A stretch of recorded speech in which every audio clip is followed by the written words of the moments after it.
and Misfits in Riverdale. No, Kerry Jackson is. He's here, but not here. Kerry Jackson is here in spirit. In spirit? Let's listen to his spirit speak. Speak, spirit of Kerry Jackson. There he is. That is my spirit. Okay, now you sound funny again. Now I sound funny again? Yeah. A little bit, yeah. All right. Well, let me play with a few things here. Okay. A little. Is that any better? Yeah. Brian Wilson is fine. He's just fine. Well, is. what's going on? On this day in 1966, the Beach Boys' "Good Vibrations" made its debut on the U.S. singles chart. Written by Brian Wilson and Mike Love, the track was recorded over. Excuse me. Written by Brian Wilson. Oh, okay. Yeah. Mike Love's a turd. The track was recorded over 6 weeks in 4 different Los Angeles studios. Cost $16,000 to record. The recording engineer would later say that the last take sounded exactly like the first 6 weeks earlier. The record would reach #1 on the U.S. charts in December. What does that tell you about Brian Wilson? The engineer said the first take sounded exactly like the final take we did. What does that tell you about him? That he's good? That he's predictable? That No, that he's a perfectionist, and he doesn't know when to let well enough alone. Oh, okay. You know what I mean? He refuses to say no. That take. That's great. We'll go with that. He has to do. Well, let's do another one. Let's do another one. He tied himself up in knots continually. That song considered one of the greatest songs of the rock and roll era ever. Still, today. And yeah. Let me hear Kerry Jackson talk. Speak. I mean, it's okay. That song, it's okay.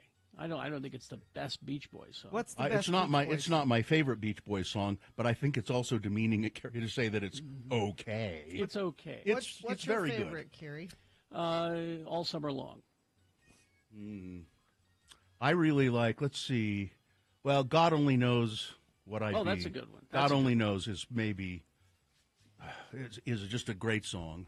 And it's funny, you know. So he could write these songs. He writes a song called "In My Room," and it's about a teenage boy sitting alone in his room, you know, thinking about life, and that shouldn't be a good song, but somehow it is. Are you going to hate me if I say that my favorite Beach Boys song is "Little Saint Nick"? Yes. Yep. Absolutely. Ooh, Little Saint Nick. Absolutely. Gina, I have many reasons to hate you. That's just another one. And now it's you not have to even say Halloween yet. No Christmas I'm songs. sorry. and now you have to say I'm not the only one. I'm not the only one. I'm not the only one. Yeah, it's poor Brian Wilson though. God, what a sad life. Is this true, what Blaine in the chat room is saying? I don't know. I didn't see. He says, at the breakdown in the middle, he couldn't find the right tone with the tambourine, so the sound in the background is actually a band member's set of car keys shaking. Huh, Yep. Maybe. Probably. He did stuff like that all the time. Yeah. He used other things and Here's a texter. God Only Knows suffers from weird bridge syndrome. weird. I don't know what that means. I don't know what that means. It's a structural thing. I like they do a song called "Surfs Up," which I think is just a beautiful song as well. Surfs Up, and you go through the Beach Boys catalog, lots of stuff, and then there are Help Me Rhonda, not great. Now that one I would say, that song's sort of okay. What about the little old lady from Pasadena? How do you feel That's about Jan that? and Dean, Gina. Oh. It's not Jan the and Beach Dean. Boys? No, I don't believe so. Are you sure? I'm pretty sure. I believe it's Jan and Dean. Look it up. I could be Okay. wrong. Jan and Dean were of the era, and They both recorded it. I see. I am familiar. Who with wrote it? Jan and Dean. Who wrote it? Let's see. Because I think it. No, probably Brian Wilson wrote it. Song written by Jan and Dean. Yeah, there you go. But the Beach Boys recorded. I my guess is the recording you've heard of it over the years is Jan and Dean. That was the hit, not the Beach Boys. So, Little Deuce Coupe, how about that? Deuce. Not a euphemism for poop in this case. Little deuce. Not a euphemism for poop in this case. Carrie Jackson is at home. How you doing? Are you okay? Oh, I'm fine. You're not ill. I'm not ill, no. Here monitoring, I will be monitoring little Ripley. The health of your dog. Yes. Who's having... She requires 24-hour supervision. Now, does that mean, have you since this occurred, the 24-hour supervision, have you had to jump into action at any time, or has Ripley been fine? Many times we've had to jump into action. No. She has episodes. What do you do? What do you do when that happens? Pick her up and pat her chest and help her get through the. It's like having little heart attacks. So she, sometimes they're bad and she'll scream, and sometimes they're not so bad. She'll just kind of lose her, muscle control. Yeah. And just kind of flop. Is she there in the room with you? No, Sue's got her right now. Oh, Sue's okay. going to be leaving here in a bit. Okay. So that's the reason you have to be home, because Sue's Yeah. got to go Yeah. work remotely. She's got to go into the office for the next couple of days. Yeah. So we'll bring Ripley here into the studio. And Will you Put her let over us here. see her? Sure. Yeah, it's the strangest thing, because when she's normal, she's normal. She'll, even much to my chagrin, chase squirrels. Yeah. And I keep telling her, you got to calm down. You got to remain calm. Mm-hmm. You have to remind her to breathe when she's drinking water. Mm-hmm. Otherwise she'll just keep drinking and then pass out and fall in the water. Because she has medication that makes her thirsty, right? Yeah, that makes her very, very thirsty, and so she's constantly drinking water. And so that's what we've been dealing with for the past couple of months. But now. the dog's quality of life in general is good. fine. Yeah. Right. Yeah, that's why we are in the situation we're in. When she's fine, she's just fine. Are you kidding me? She lives with Carrie and Sue. Her quality of life is better than most people. It's certainly better than any of my children. I know that for sure. And Katie's running the board in here since Carrie's at home. Hi there. So we'll probably hear from her a little more today. Well, this has been Farting Around. You got that? No, that's not it. There you That's go. it. This has been Farting Around with Carrie, Bill, and Gina on X96, Radio from Hell. Okie doke. We'll take a break now, and then we will come back with your check-ins. 877-602-9696 is the number to call. Check in with the Radio from Hell show. We want to hear from you, so don't let us down. 877-602-9696. You can also text us if you like, 33986. All right. Underdog Fantasy. Yes, Underdog Fantasy. This is great. Underdog Fantasy. It's so simple to do. You pick your players, players that you like, particularly in the NFL right now. That's what I'm focusing on, and then you decide whether you're going to go over or under their stats. You pick their stats. With the pick 'em game, you could win up to 1,000 times your money just by choosing higher or lower on players' stats. Major League Baseball, you can do strikeouts, NFL passing yards, NBA points. They've got all your favorite leagues and teams and stats to choose from right there on their website, and they'll find out whether your favorite player will rack up higher or lower. Underdog puts the power to cash in your hands, and now you can either keep riding with your money or tap the Win Now button to cash out whenever you want. So remember, Underdog Fantasy, UnderdogFantasy.com is where you want to go. You can just make your picks. It's great fun. Underdog, you must be 18 years of age or older. You have to be do it in a state where Underdog is where Underdog is located. And if you have problems with your betting, you can go to I'll tell you about that later. That you encounter at the end of every haunted house. Oh, man, this is a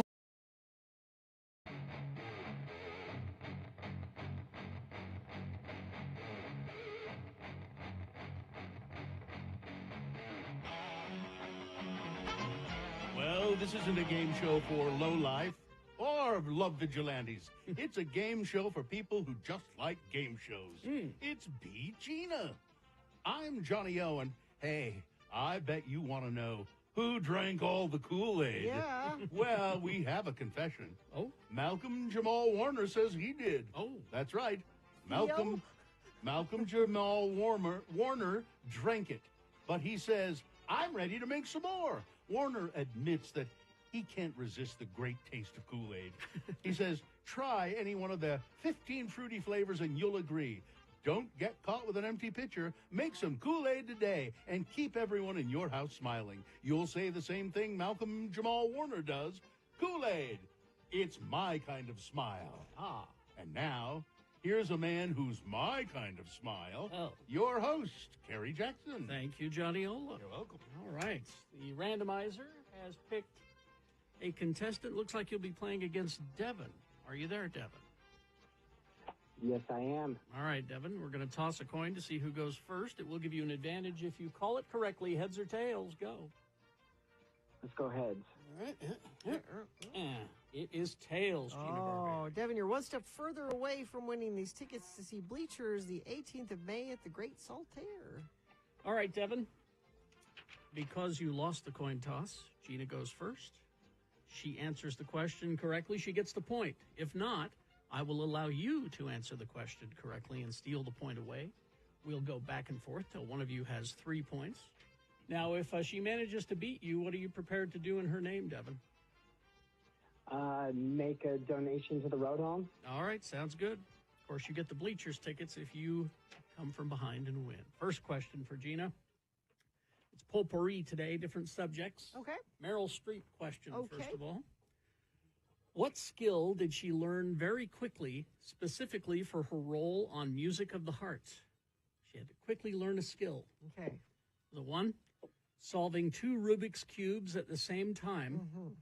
2, trumpet. 3, to fold a fitted sheet so well that it looks indiscernible from a folded flat sheet. Or 4, violin. I'm going to guess violin. Violin is correct. That's a point for Gina. you And go. now we go to Devin. Devin. Mary-Kate and Ashley trivia. Ready? Mary-Kate and Ashley Yeah. trivia. Oh, no, this is Elizabeth Olsen. Olsen? Elizabeth Olsen Other, trivia. other kind of Olsen. But it is Mary-Kate and Ashley. Elizabeth Olsen's sisters, Mary-Kate and Ashley, named their fashion line after her. What is it called after Elizabeth? Is it 1, Stella McCartney? Is it 2, Elizabeth and James? Is it 3, The Other Sister Clothing? Or 4, Yeezy? I'm going to go with 3. The Other Sister Clothing? Oh, Elizabeth and James? very good. It was right there. Yeah. It was right there. 2 points for Gina, Devin, and none for you. Oh, man. And you know what, Devin? Gina controls the What's that? question. All right. Gina controls the question. Gina? Okay. Twister trivia. All right. What did they use for the sound of the tornado? Okay. Was it 1, a recording of Trump's intestinal tract after several hamburgers? It's very similar to that. Yeah. 2, a recording of a camel's moan slowed down? 3, the subdermal sounds of RFK Jr.'s brainworm? Or 4, they recorded an actual tornado? Johnny, I heard you laugh at number 2, the camel, but that's the answer. That is correct. Mm. Wow. Well, Gina, you just Out. swept the board. Swept the board. She just wrung you out, I man. wiped the floor with you, Yeah. Devin. Right. The leg, Devin. Yeah. Wow. I All feel right. bad for Devin. I do too. Devin, you seem like a nice person. Even though I beat you, I'm still going to give you these tickets to see Bleachers at the Great Saltaire on the 18th of May. All right, Devin, hang on the line. Hang Somebody will tell you. Listen, I've got to go. Oh, yeah, and make some Kool-Aid.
We'll go to your check-ins in just a moment here, 877-602-9696, or you can text us at 33986.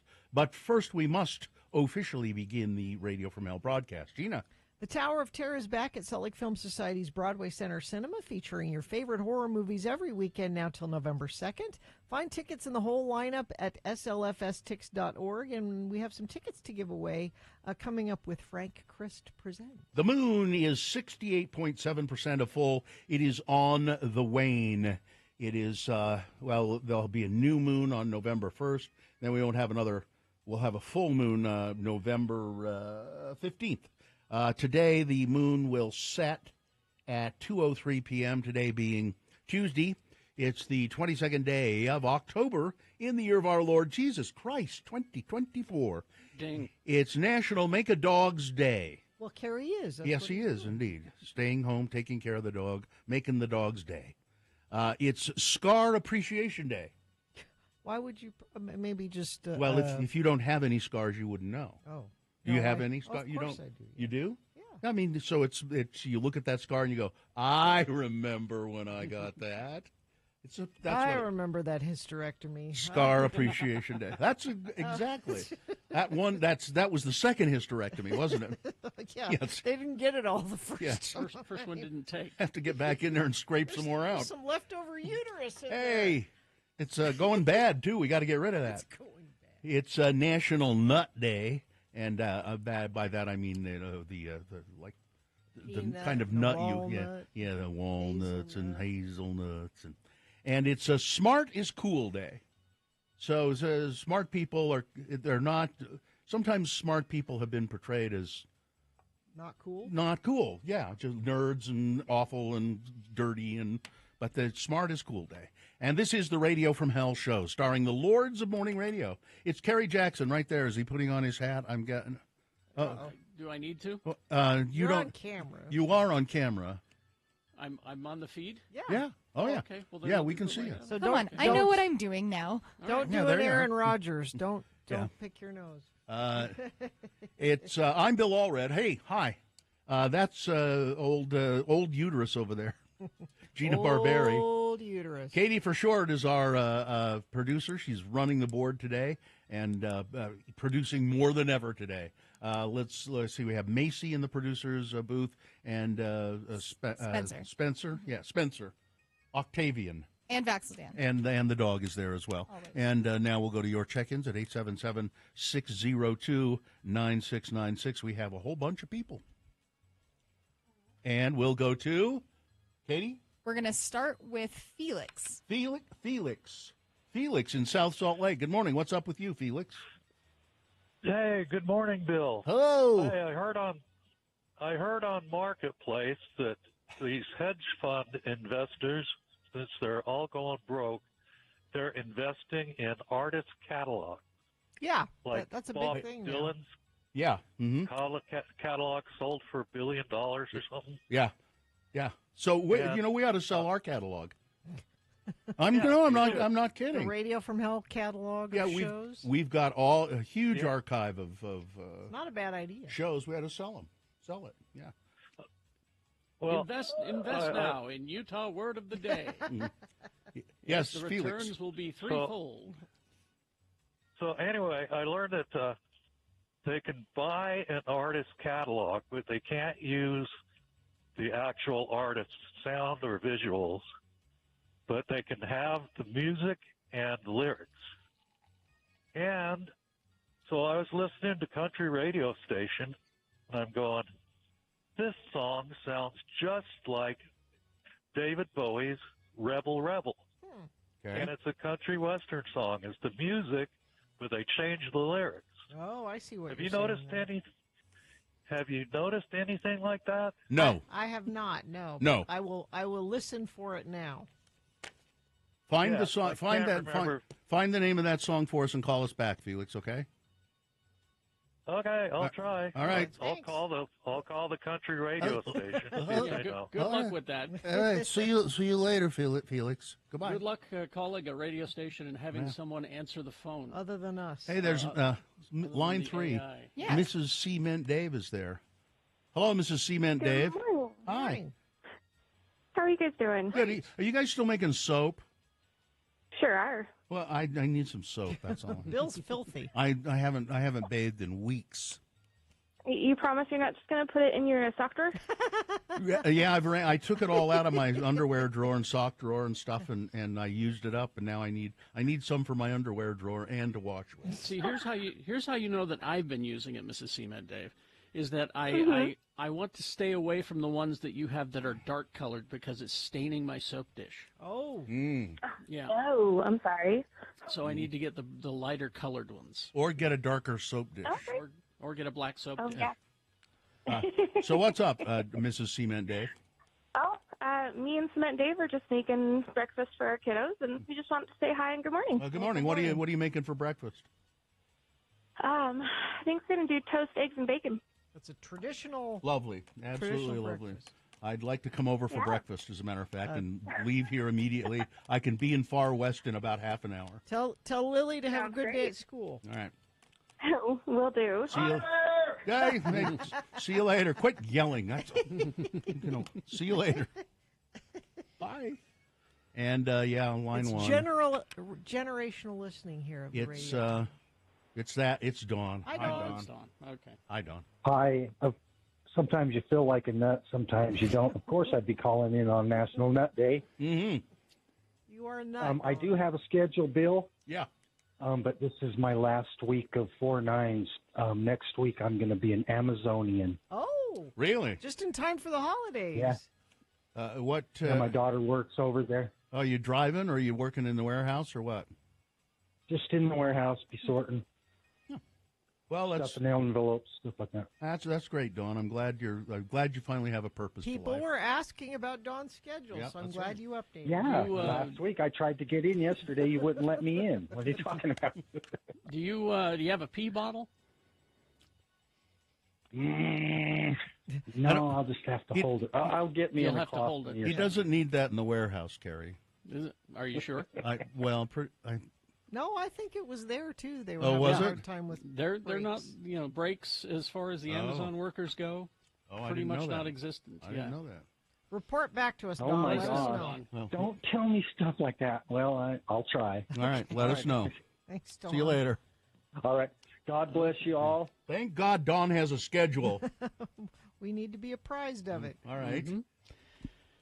Let's see. We got a lot of people checking in. Frankleton Ferdinand Abadisius near Sarasota Springs checking in. Sketchy Blake of Ogden. Wasatch Back John. Dawson of the Westus of Jordans. Leftover Uterus is playing the Warp Tour. Tree of Maine. Tristan. Let's see. Quinn of Sunset. Let's see. Tom from Reno checking in. Hi, Tom. Election worker checking in. In-person voting begins today at Yes, the County thank you. Government Center, 2100 South State. Or you can just, if you got your ballot in the mail, you can, and you don't want to put it back in the mail, you can drop it off at a polling. I like that better. Besides, when you go vote in person, the little old ladies don't have that ribbon candy anymore. No. They You know? don't. No. Yeah. Eric from the Saintiest of Diegos checking in. Let's see. Well, let's get some traffic going and get going. Right Wing Wade, our first Infiniteam member of the day, checking in from I-15. Both lanes running smooth. Thanks, Wade. Let's see. We also have a crash northbound I-15, 29th Street. This is up in Weber County at milepost 342. Crash eastbound SR 201, Bangor Highway, milepost 12. That's got the left lane closed there. And not just Wade, you're all members of the Infiniteam. Let us know what you're seeing on the roads. Even if it's just that things are moving well, I'll pass that along. Like to hear from you. If it's safe for you to text 33986. All right, we will take a break, play a song for you. Coming up, we have Big Boy News and Opinionuendo, and Frank Christ presents They're Fine, They're Just Fine, the Dead Celebrity Game. We'll explain how to play and what you'll win coming up. Stand by. Dr. Cobble. This is, our friend Dr. Cobble. We have him on the show answering your medical questions every other week or so. But there is also a different wing to his Canyons Medical Center that's aesthetics, and I've been going there. Doesn't my skin look nice, Katie? Don't you think? It's because I've been taking advantage of some of the treatments they have there at the Aesthetics Center at Canyons Medical. I've done the Icon IPL laser. It targets sun damage and discolorations. Like I had these little broken blood vessels around my nose. Zapped them right away. I'm also doing a series of microneedling. It's the Potenza is the machine that they have that does that. It stimulates collagen and elastin. It just makes you look like you have younger, healthier looking skin. Best thing to do, though, is to make your own appointment. You get a free consultation. You'll sit down with Brittany. She'll look at your skin. You guys can discuss what she thinks would be best for you.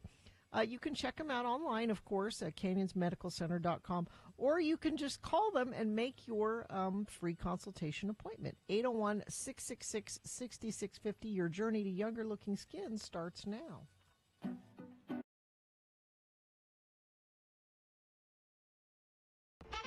And now, live and direct from the beautiful downtown studios of the Broadway Media Empire, it's radio's hottest game show with radio's hottest team. That's right, it's Beat Gina.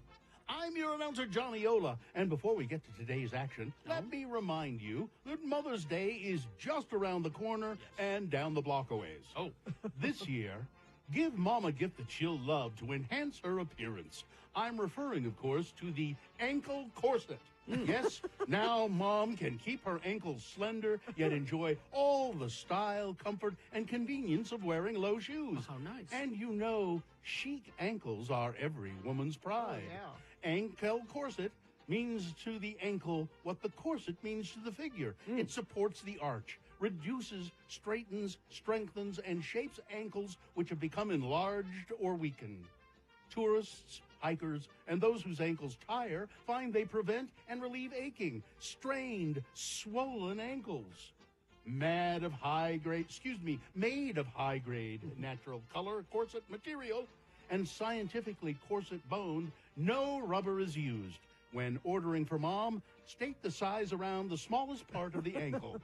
Send $3 to the Ankle Corset Company in Springfield, Missouri. Satisfaction guaranteed, money refunded if returned unsoiled. If returned unsoiled. That's what I said, lady. And now, a man who has always said, a poor craftsman blames his tools and everyone else in the room, your host, Kerry Jackson. Thank you, Johnny Ola. You're welcome. Got a picture of these ankle corsets here. Quite the device.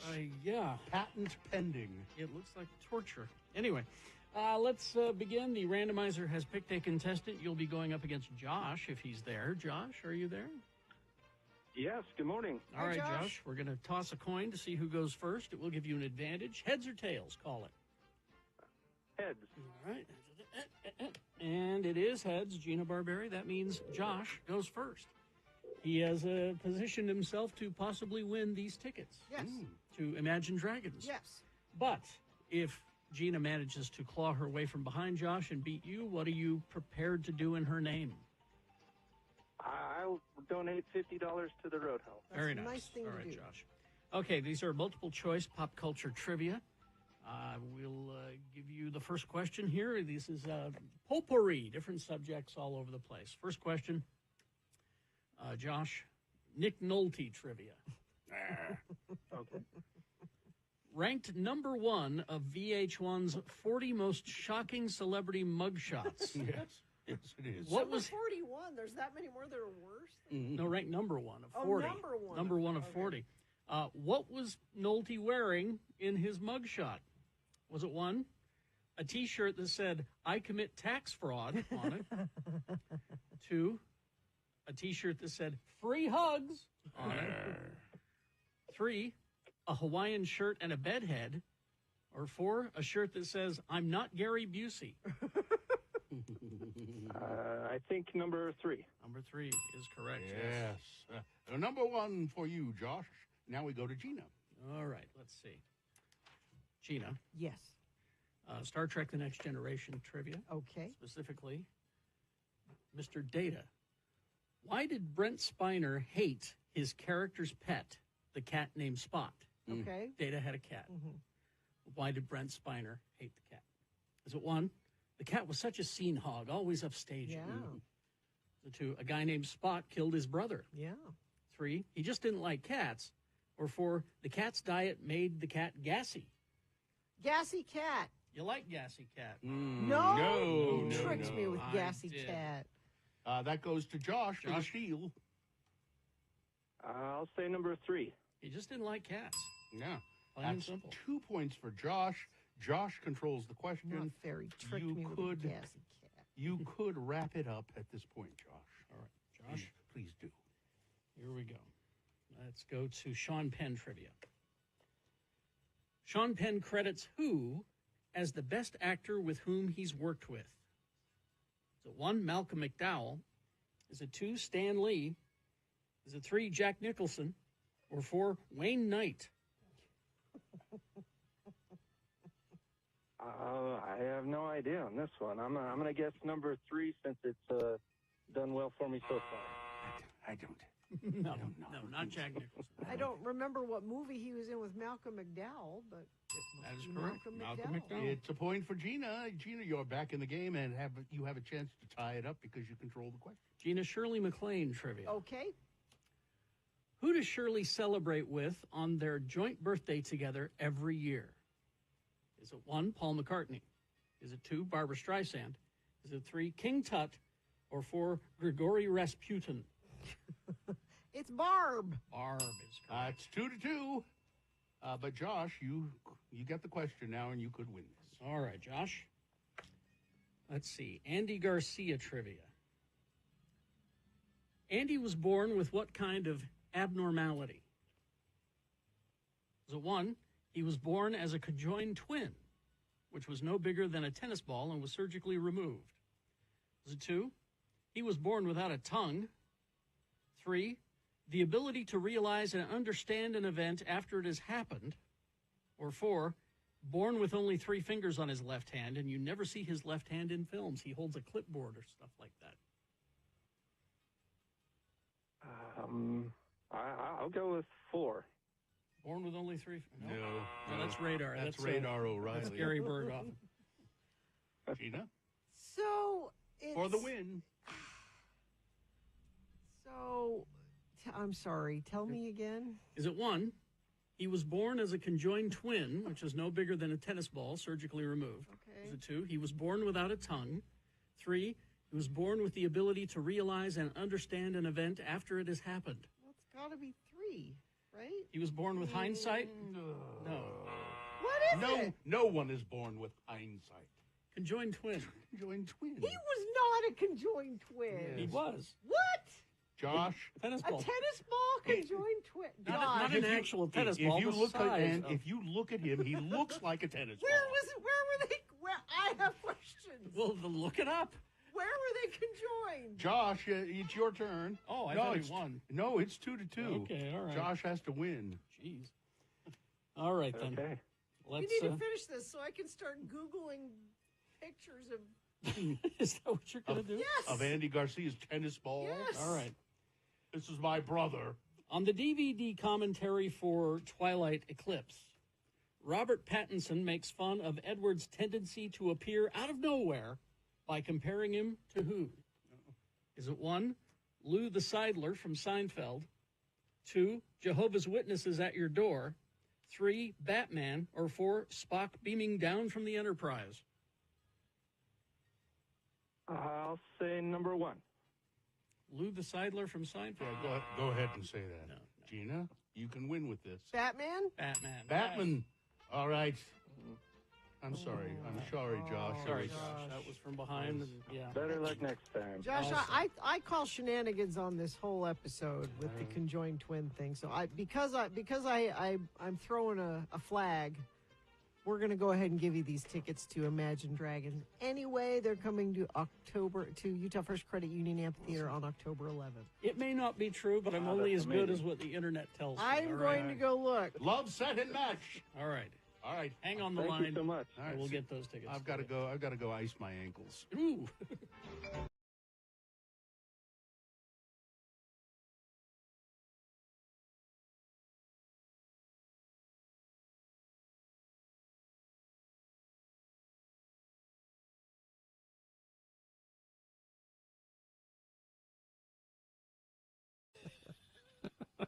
Sorry, Steph.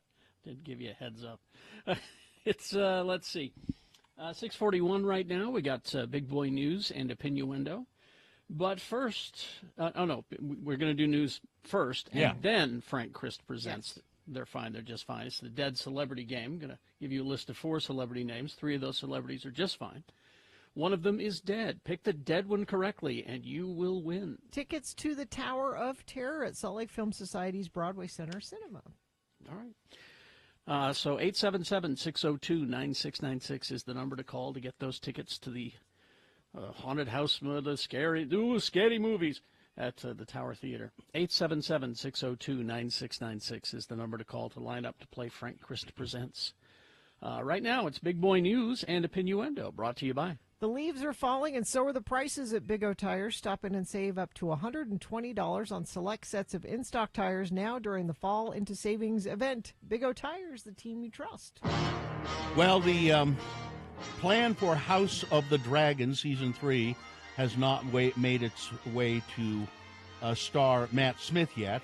During a panel at the New York Comic Con on Sunday, featuring Smith, who plays Daemon Targaryen, and his Game of Thrones prequel stars Fabian Frankel, Kristen Cole, and Tom Glencarney, who plays Aegon II Targaryen. The actors revealed that they have varying levels of information from showrunner Ryan Condal and the writers regarding where the story goes after the Season 2 finale, which aired in August, and they are doing a Season 3.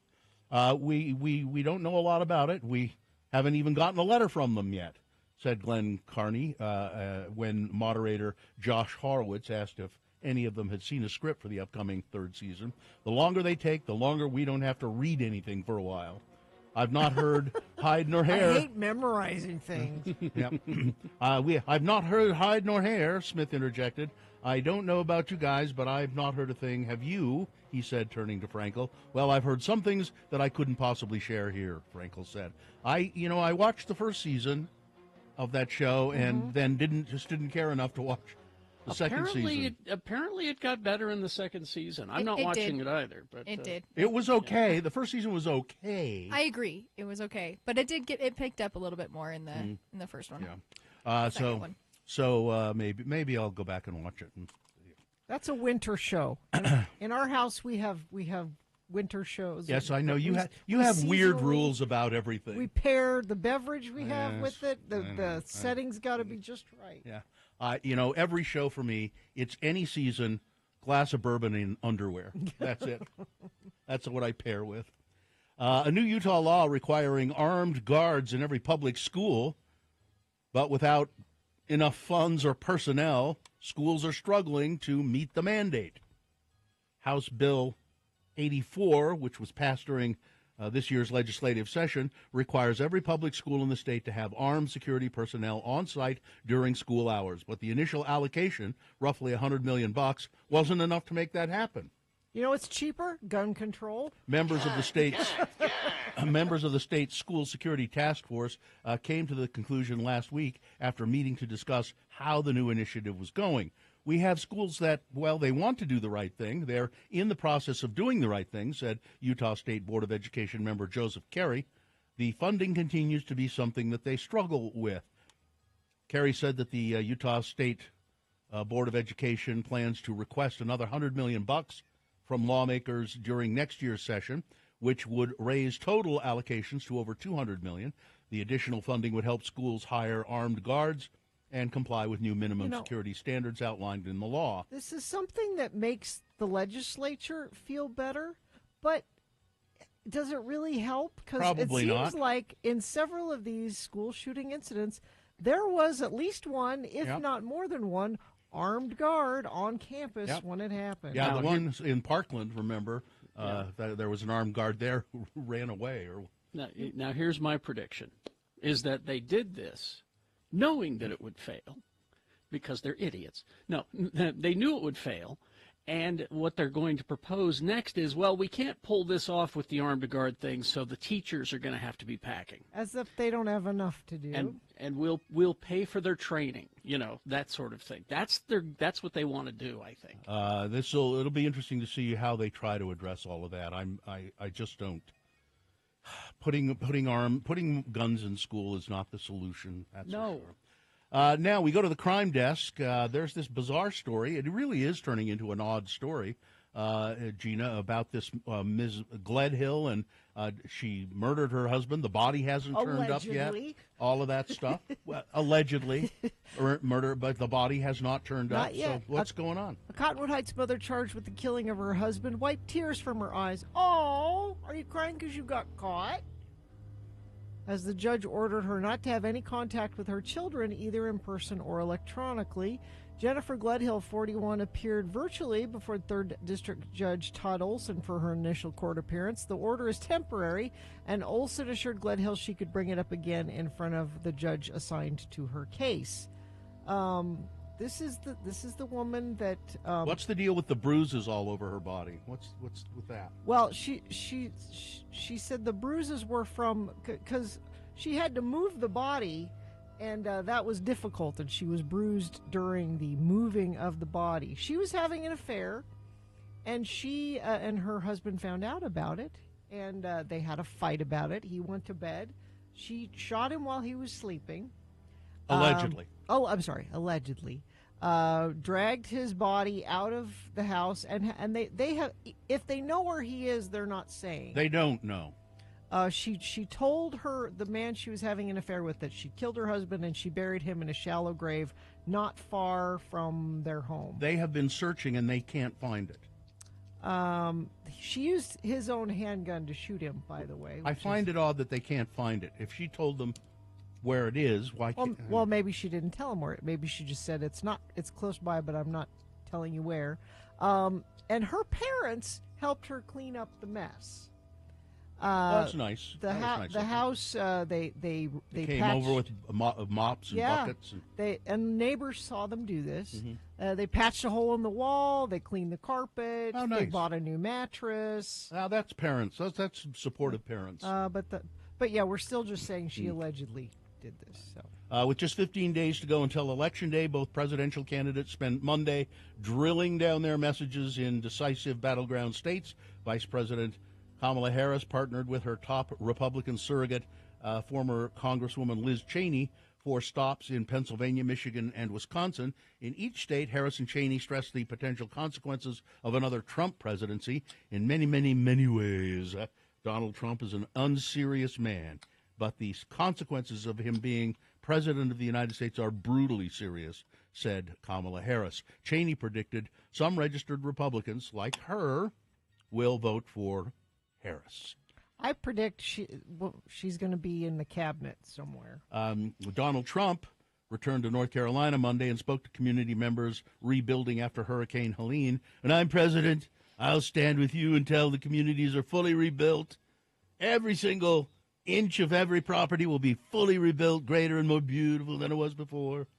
And then he claimed that local officials weren't doing enough to rebuild the. By the way, that stunt that Trump pulled at McDonald's, pretending to be working at a McDonald's, he worked the fry cooker at the Pennsylvania branch without a hairnet.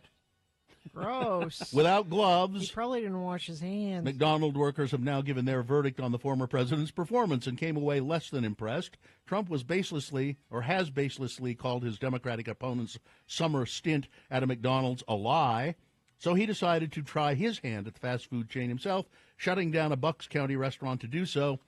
By the way, that restaurant, that McDonald's, has over the years has had many, many health code violations. Oh, really? Yes. Yeah. Yes. Yes, it's been cited many times for health code violations. The corporate office of McDonald's has put out a statement. I sent you this, Bill. I don't know if you saw it. I didn't see it, no. Saying, we do not support any political party. We are...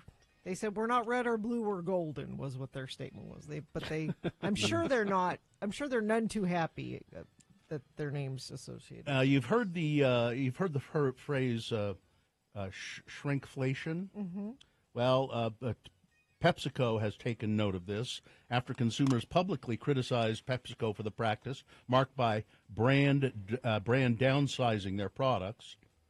while keeping the price the same. The maker of snacks like Lay's, Doritos, Tostitos, and Ruffles, that's PepsiCo, says that it will soon add 20% more chips to certain bags of its fan favorite products. Bonus bags, a PepsiCo representative said during a recent earnings call, will offer more chips in Tostitos and Ruffles bags, plus 2 additional small chip bags in variety packs, but the same retail price as the same standard version. So they're going to put more chips in the bags. Thank God for that. And finally, this story. Well, I won't have time to go into it, but the headline tells me a lot about my life. Why women should steer clear of men who think that they're super hot. Well, let's dive into that later. I already know what happens. So. All right. Weather, traffic, sports weather traffic. NFL last night. The Cardinals over the Chargers, 17-15. Utah Hockey Club, puck drops tonight at 7:15, Bill. It's the Ottawa Senators, and it's a home ice event here. Right. That's your sports. Weather. We're having that beautiful fall I've been demanding. 71, sunny today. We cool off a little bit Thursday, 59 for a high. 68 Friday, Saturday, 72, sunny, no rain, just lovely. Traffic, we have, friend of the program says, hauling ass, I-15 southbound in Ogden. Thank you, that's helpful, Infiniteam. Let us know if you're hauling ass or if something's getting in your way. We'll mention it on the air if you text it to us, 33986. Business owners, do you owe $15,000 or more in employment taxes and don't know what to do? McClure & Stewart, your local trusted tax attorneys. Go to McClureandStewart.com today. Frank Christ has joined us here in the studio. Frank Christ, the Reaper, the Grim Reaper of celebrity souls. Frank, how are you today? Well, I'm fine. I'm just fine. How are you? I'm fine. I'm just fine. Well, that's good to hear. Kerry is not here. As you've noticed, he always runs out of the room whenever I show up. Well, he had cancer. You make him really nervous. Yeah, I understand. Frank is here. He's the, as I said, a reaper of celebrity souls.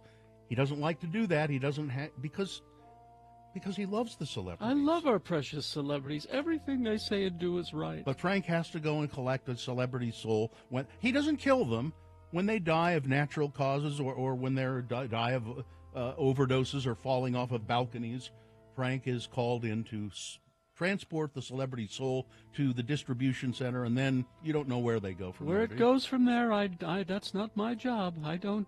Hell, it's most likely hell. Frank joins us to play the game we call Frank Chris Presents. They're fine. They're just fine. He's given me a list of 4 actors, and one of them Frank has claimed. But the other 3 on the list, they're just fine. And do we have a contestant? We have Irma. Hi, Irma. Irma, how are you today? Oh, good. Thank you. How are you? I'm fine. I'm just fine. Irma, we have tickets available if you're able to correctly identify the dead celebrity to Tower of Terror at Salt Lake Film Society's Broadway Center Cinema, featuring your favorite horror movies every weekend from now until November 2nd. Are you ready to play the game, Irma? I'm ready. All right, here we go. I'm going to read you names of 4 actors. Because it's Smart is Cool Day, these are actors in movies about smart people. And one of them is dead. You have to tell me which one. Number 1, David Thewlis made his film debut in Little Dorrit and has had his breakthrough with lead roles in Life is Sweet and Naked, winning the Cannes Film Festival Award for Best Actor for the latter. He was also in Black Beauty, Restoration, James and the Giant Peach, and as Remus Lupin in the Harry Potter franchise. His smart person movie, The Theory of Everything, a biograph picture of Stephen Hawking.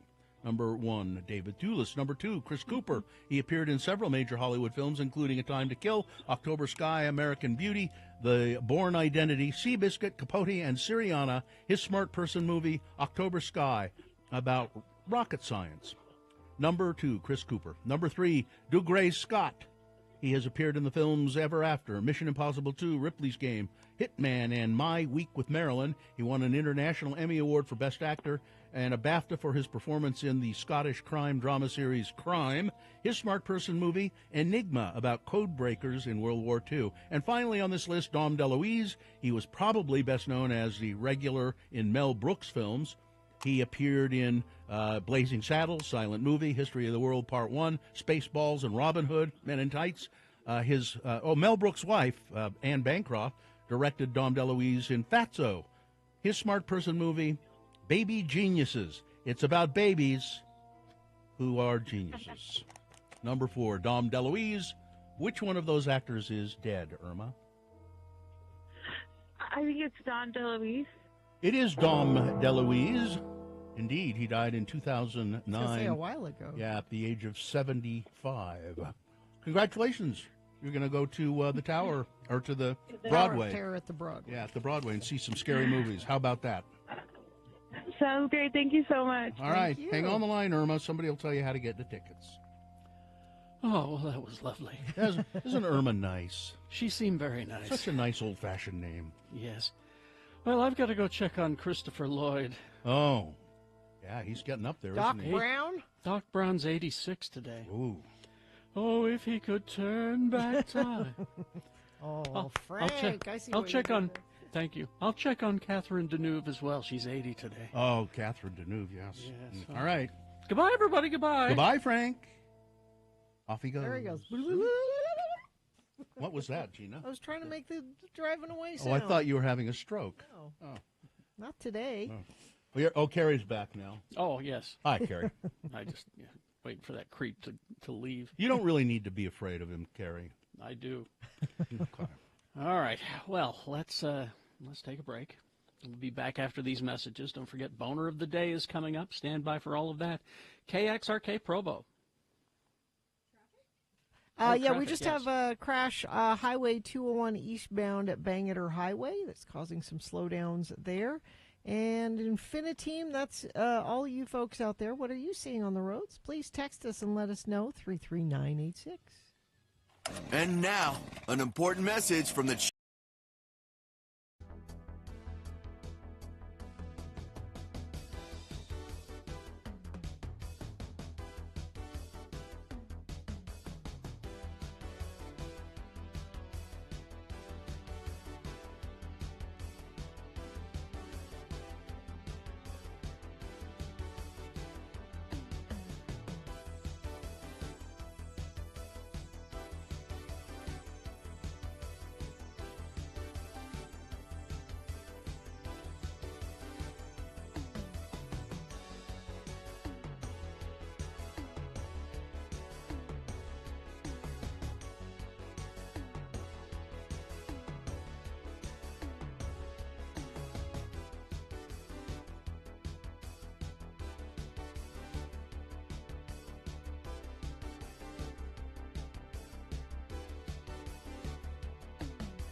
986. Like Dennis in Alpine did. Dennis. In Alpine. Alpine, huh? Okay. Dennis wanted to hear more about my trip to Boston. Oh, I bet he sure, did. Dennis, I can indulge Dennis. Well, it's because he doesn't get out. he lives vicariously through you, as we all do, Gina. So I went to Boston. Very quick trip. That's a long way to go for a short period of time. But my niece, Bailey, is pregnant, and we decided to have a little baby shower for her. If you go to x96.com/live, you can see a couple of pictures. Went with my sisters. They are all good looking. Well, they must not be in that picture then. Stop. And my mom. Who is and very good looking. Very good looking. And because Bailey doesn't have any family there, so it's kind of hard to have a baby in a town where you don't have any family support. I recognize you. Yeah. In the picture. Yeah. Yeah. That's Mikkel and Carrie and Kelly, my sisters. Oh, that's Carrie. Okay. So we just flew out for the weekend to give her a little baby shower. Well, it looks as though you're in a bar, Gina. Well, we decided you're in Boston. You got to go to an Irish pub, isn't that what you have to do? I would say so. Yeah, it's required. Because you have to do the things that people do. Yeah, and we don't all get together like that to go out very often. So. Oh yeah, there's two great traditions in Boston. It's Irish pubs and racism. Yeah. So. Yeah.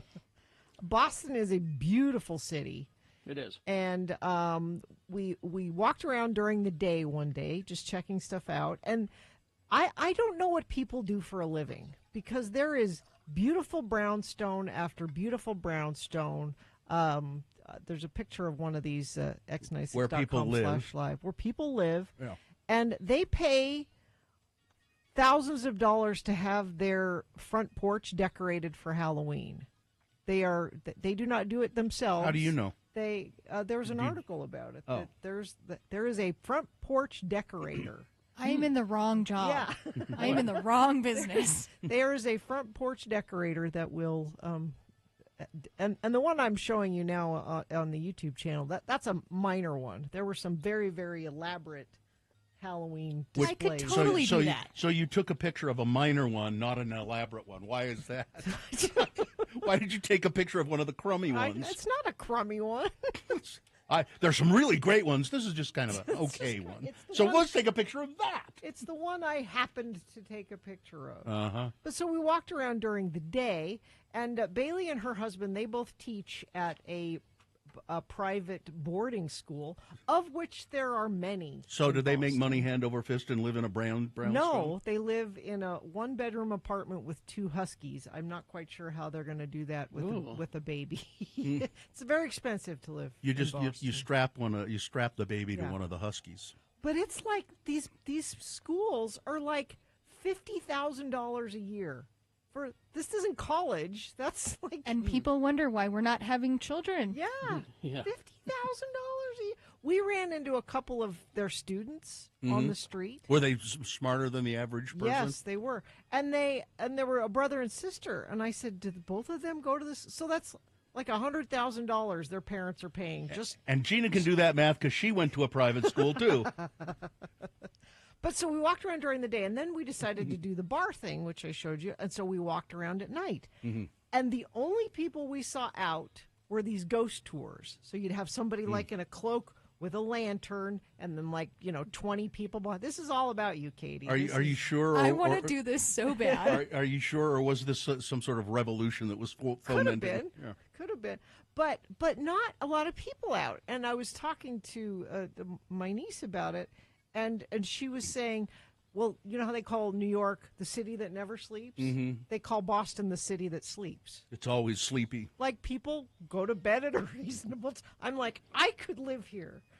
I mean, if I could afford a brownstone and live there, I could live there. Was it like, I mean, you were in the downtown area? Yeah. Well, I mean, most people go home to the suburbs.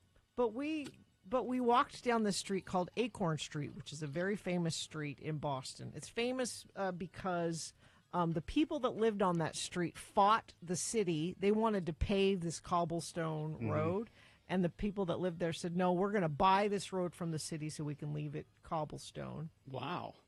It's gorgeous, but you walk down the street and there are signs everywhere saying, please be quiet. This is a private neighborhood. But there were I bet there were, I don't know, 50 different tourists just wandering up and down the street checking it out. I don't know that I'd want to live on a street like that where they're just full of people all the time. I do. I live on one now.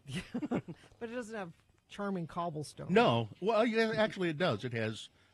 You've never noticed the sidewalk in front of my house? Is it charming It's cobblestone? it's sandstone. Oh, it's no, sandstone. I haven't noticed that. Yeah, it's big sandstone slabs.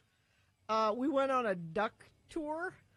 Duck tour? What? The Make Way for Ducklings. well, Make Way famous for kids book. Yeah, that's there, but that's not the tour we went on.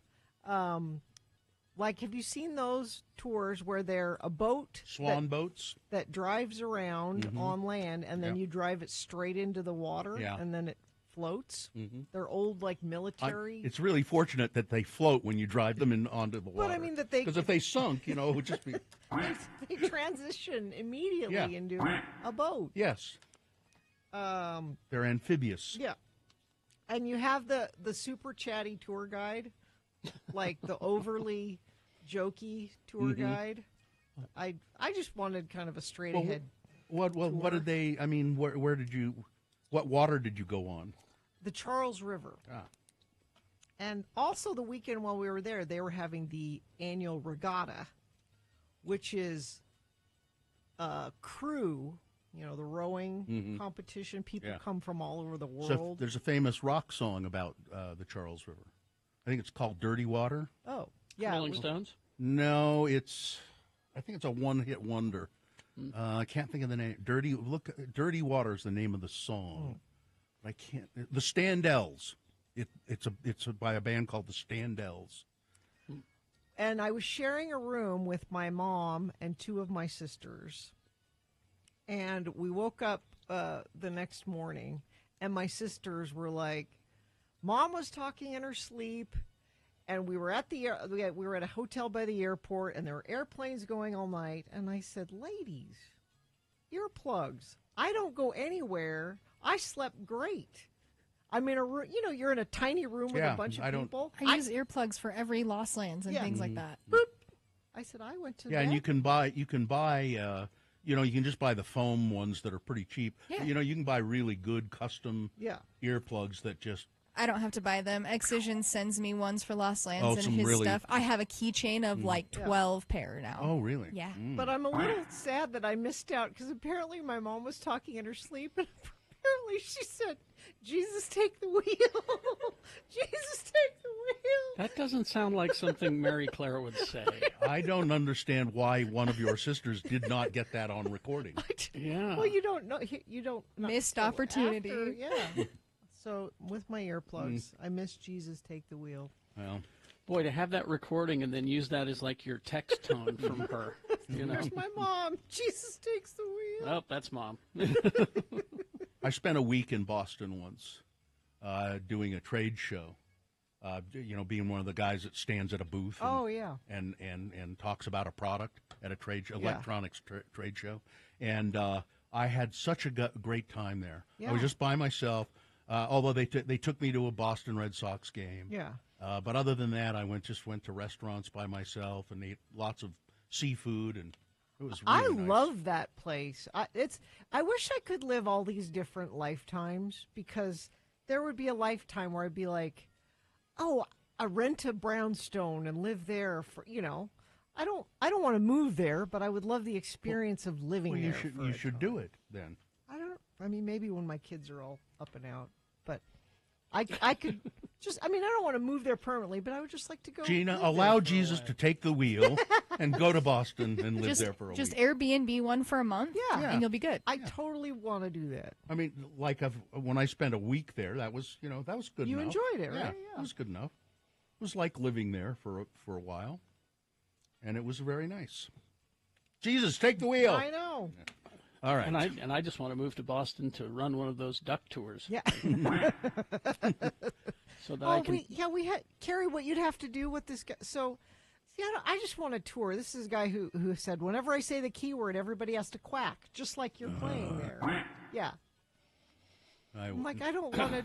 Don't make me do stuff like that. But my real dream is to be on the Jungle Cruise ride at Disney World. Yes. Yeah, that's my true dream. This duck tour thing is fun and everything. All right. Traffic. Okay, I'm looking at the UDOT website, and it looks like other than that incident on the 201 at Bangor Highway, things are moving well. I don't see any slowdowns, and you haven't. Let's see. Infiniteam, slow down 60 seconds south, eastbound between 40th West and Bangor. Thank you so much for sending that in via text at 33986. Excel Automotive Repair, commuter vehicle repair specialist, Asian and small domestic vehicles, dealership quality service at independent shop rates, located at 33rd South 290 East. To make an appointment, go to excelautomotiverepair.com. All right, we've got boners coming up. Here are the candidates you will be voting for in just a few moments. Boner candidate number 1. We'll call her Mrs. Fagan. Boner candidate number 2 is Roll Out Your Dead. Roll Out Your Dead. And boner candidate number 3, what do you suppose is the one thing that this firehouse didn't have? Boner of the day, big boy news, all coming up after these messages and a song. Goldback. Listen, Goldbacks, this is a really interesting concept. Local currency, and it's made of 24-karat gold. Physical, spendable gold. It protects your wealth. Goldbacks maintain their value because they're made from real gold. They offer natural resistance to inflation. That's what they're doing here. They're strengthening the local economy and giving you a hedge against inflation, because the dollar will fluctuate, and sometimes inflation will get out of hand. But gold will always stay pretty stable. Gold has hit. Let's see. I was just looking at this story. It has hit successive all-time highs in recent months, and it's up by more than 30% this year. The price of gold is. A lot of people think, I can't get into that game. I'd like to invest in gold, but this makes it easy for you to do. You can do it on a very small level, and you can spend the gold locally. Shop and spend gold. Use Goldbacks for in-person transactions or digitally through one of their special accounts. So to find out more about Goldbacks, go to alpinegold.com/radio. Most people don't know this because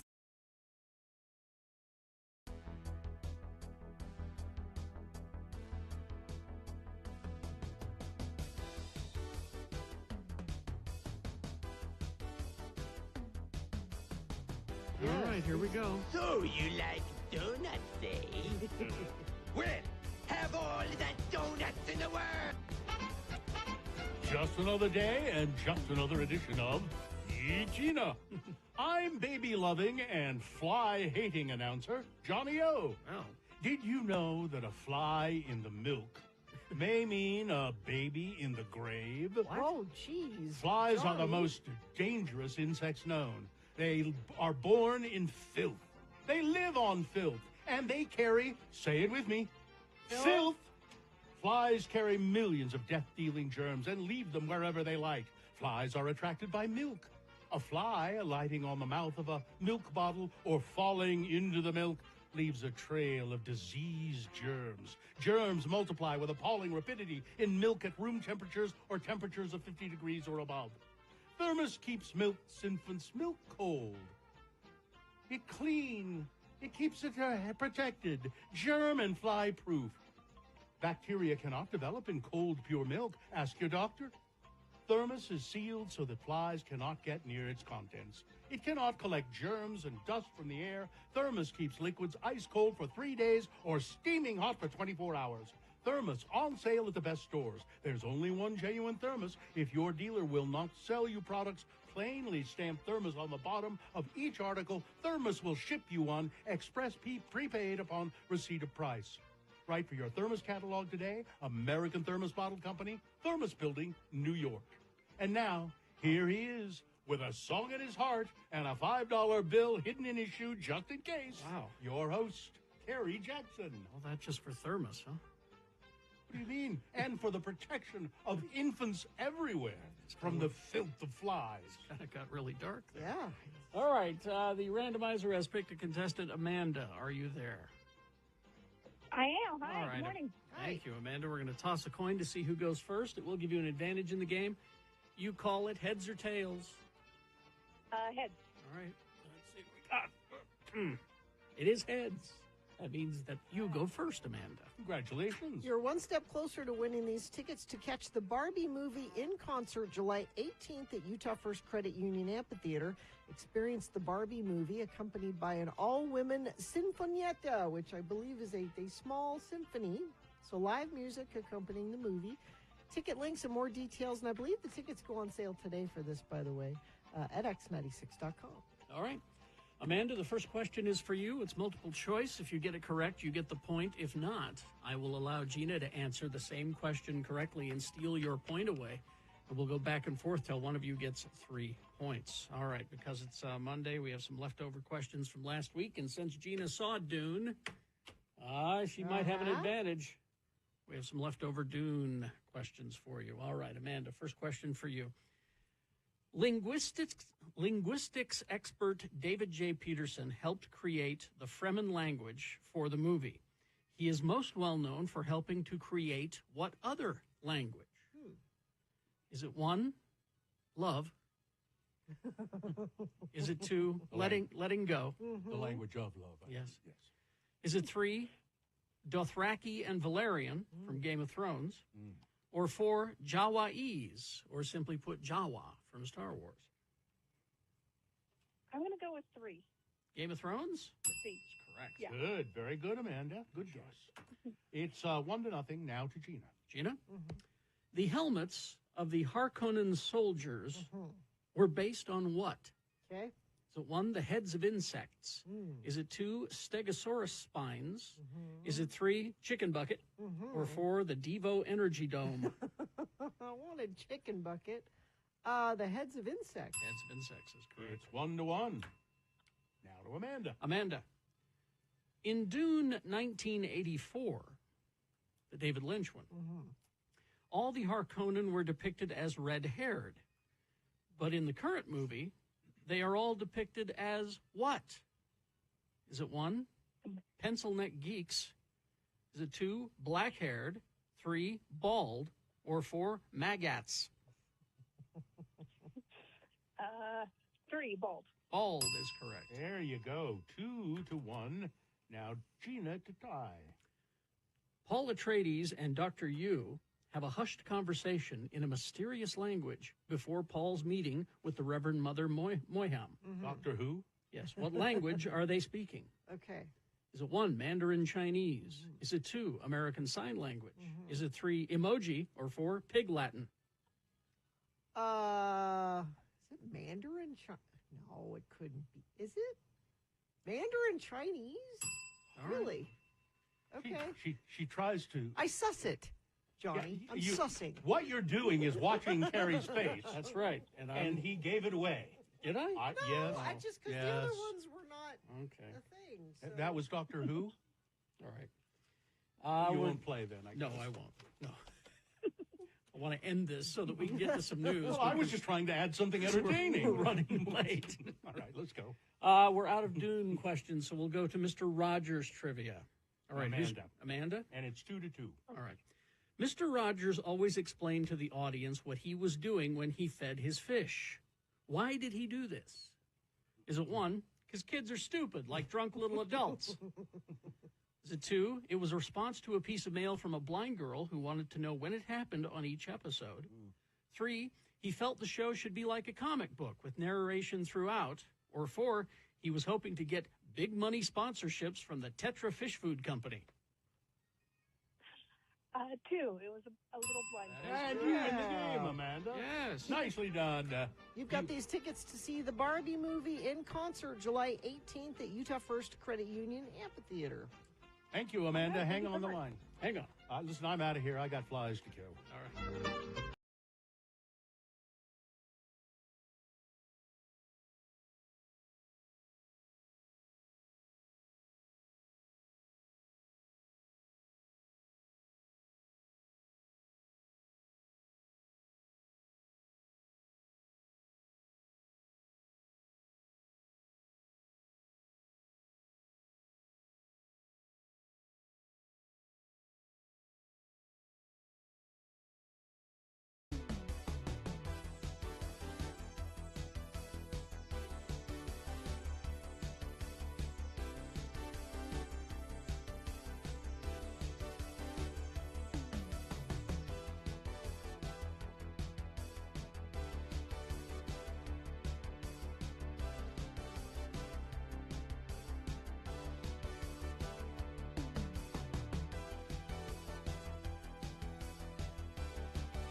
Be examples of bad, stupid, or funny human behavior. And you will decide with your vote of these three candidates which one is the worst, which one deserves to be boner of the day for today. What is today? Oh, the 22nd of October, 2024. We'll give you two candidates now, a third after the news. Once you've heard all three, then you will vote. One of you lucky random boner voters will receive. Can't buy it. Got to win it. Radio from Hell boner T-shirt. Boner candidate number one, we'll call her Mrs. Fagan. A woman is accused of using a child to help her shoplift at Target last weekend. Cape Coral police said that they responded to Target for reports of a theft that occurred a day prior, according to a press release. Target's loss prevention staff told police that a woman, later identified as 23-year-old Elizabeth Novak, came into the store with a child under the age of 10. Loss prevention provided video that captured Ms. Novak loading up a cart with items, then giving the cart to the child and telling the child to walk out of the store with the stuff in the cart. The value of the stolen items was estimated at over $1,000, including a barista machine and a vacuum cleaner. Detectives began investigating and sent Novak's picture to officers and detectives. On Thursday, officers responded to complaints of a woman panhandling. They recognized that woman as Ms. Novak. The investigation revealed that Novak had loaded the cart with merchandise before separating from the child and pointing at the exit door intentionally to send the child out of the store with the stolen goods. Novak followed the child shortly thereafter. She was arrested and is facing a count of grand theft and one count of contributing to the delinquency of a minor. Boner candidate number one, let's call her Mrs. Fagan. Here's boner candidate number two, roll out your dead. A funeral home in Poland has issued an unusual apology after a corpse that it was transporting rolled out of the hearse and into traffic. Polish media reported that a man was driving down the street in Stalowa Wola, a city in southeastern Poland, when a sheet ended up on his car window. When the sheet slid down, he saw a body lying on the road. For a moment, the driver feared that he'd hit the person, as per the news story, but the local media published an image of the corpse lying on a white-striped pedestrian crossing where it had tumbled out of the hearse. The company transporting the corpse, Hades Funeral Services. Spell that, please. Yes, Hades, Hades Funeral Services, issued a statement saying, we are responsible for this incident, and it was a technical failure on the hearse. It's with deep regret that we inform you that as a result of an unexpected technical failure of the electric tailgate lock of the hearse during the transport of the body of the deceased, an unfortunate event occurred which does not reflect the high standards our company no high standards. has, and deep empathy. Secure your load. Boner candidate number two, roll out your dead.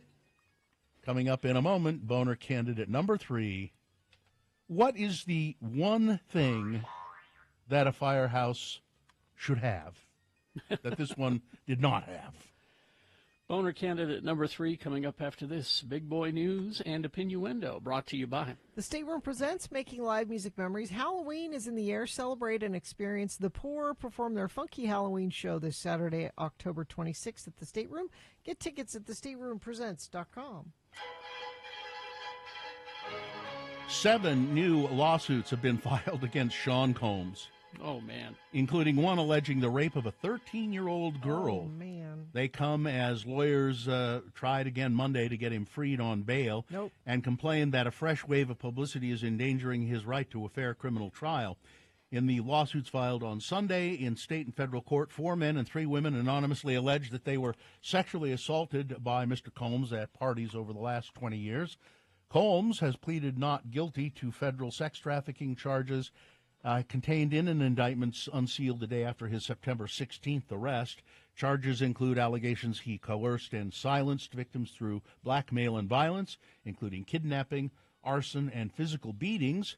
He has remained incarcerated pending a May 5th trial after 2 judges denied bail in rulings being appealed to the U.S. Circuit Court of Appeals. Combs' lawyers asked a judge Sunday to order potential witnesses and their lawyers from stop making statements that could prevent a fair trial. As the court is aware, Mr. Combs has been the target of an unending stream of allegations by prospective witnesses and their counsel in the press. These prospective witnesses and their lawyers have made numerous inflammatory extrajudicial statements aimed at assassinating Holmes' character in the press.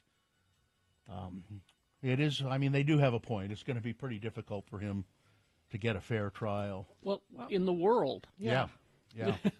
Yeah, really. So that's just unfortunate. Mm-hmm. You know, I'm sorry, but that's just the way it is when you're that famous. That's the argument for saying we can't move him anywhere where that will be better, so leave it where it is. A mom is calling for caution after her son had a freak accident at a pumpkin patch recently. Her hope is to raise awareness as families continue to celebrate fall festivities. It was a nightmare. It was scary. It was something that I do not wish any person would have to go through with their child, said Nichelle Bray, little Luke's mom. On October 15th, the Bray family went to their local pumpkin patch in Ogden. One little kernel can end everything, and it can happen to me. It can happen to anybody, said Bray. The entire family, including a 2-year-old Luke, played in the corn kernel pit. You've seen these? Yeah, it's like a sand pile, except it's corn kernels.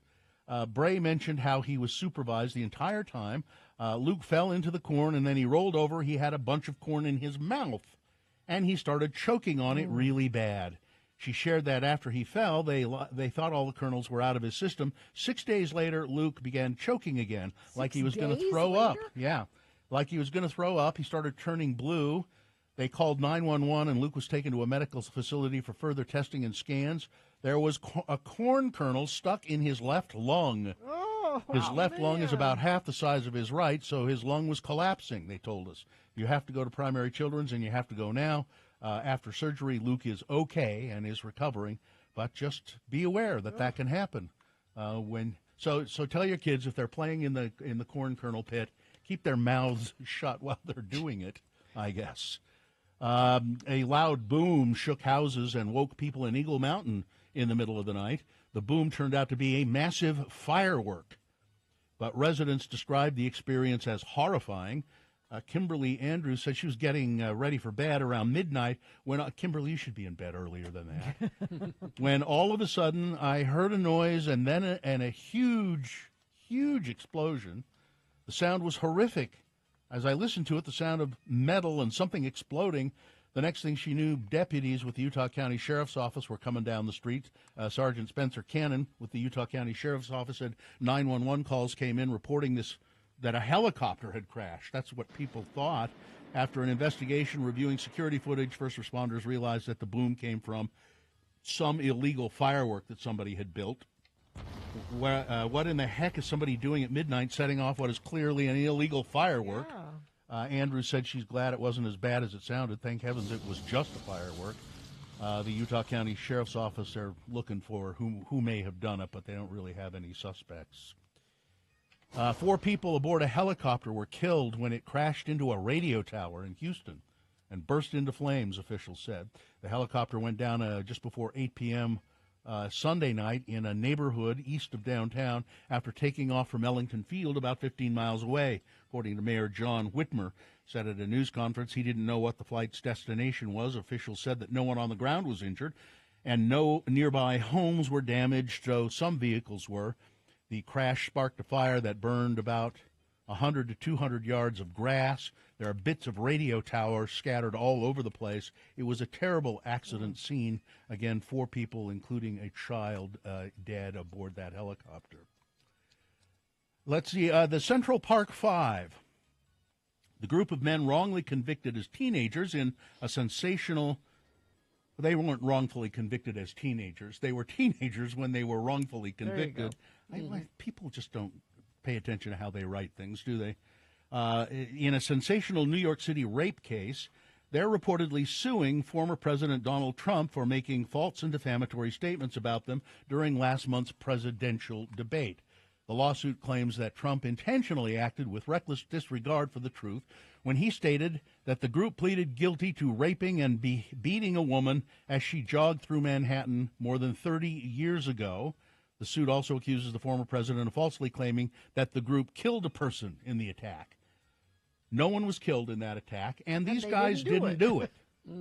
They spent been exonerated. They spent a lot of time in jail until finally somebody came forward and said, "They didn't do. I did it. I was the one who raped that woman in the park back then. They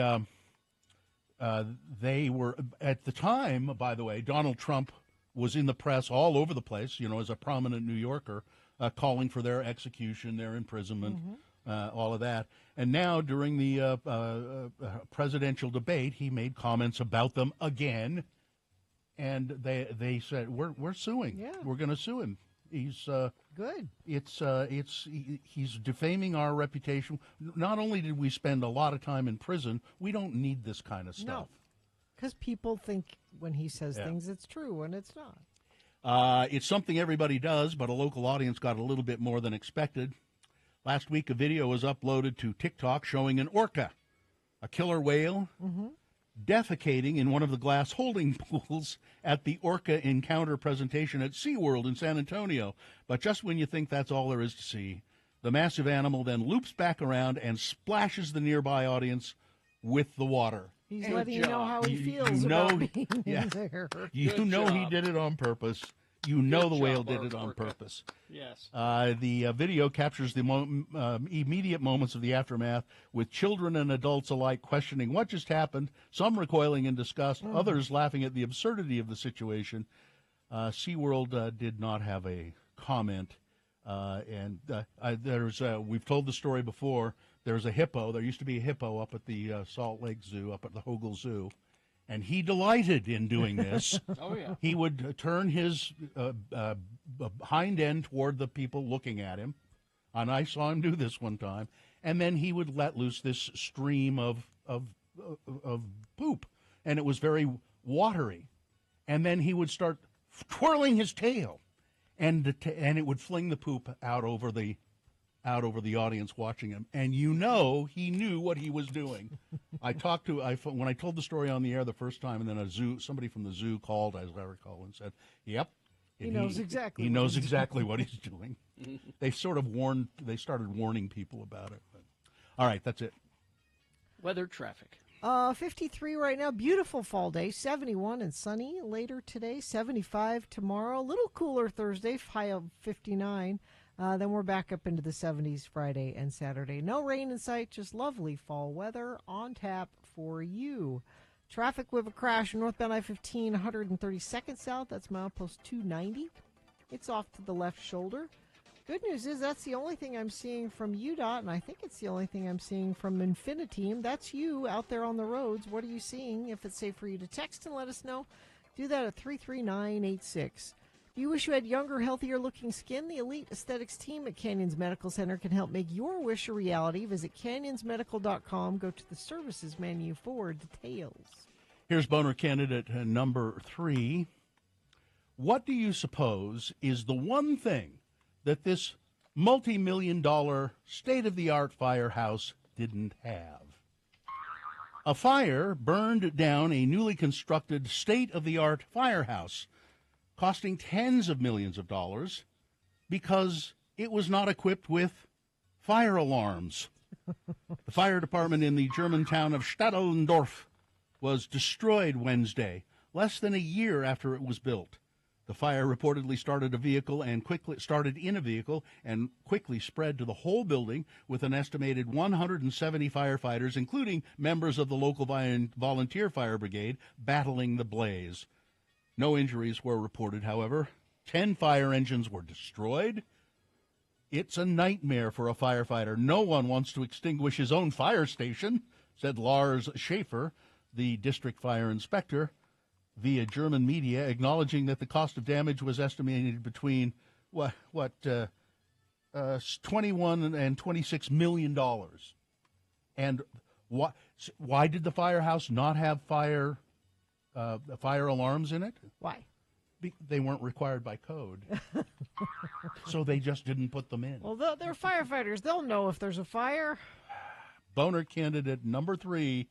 What's the one thing that you would expect this firehouse to have that it didn't have? All right. Let's review the first two and vote. Let's see. We had boner candidate number 1. Let's call her Mrs. Fagan, a woman using a child to help her steal a lot of stuff from a Target.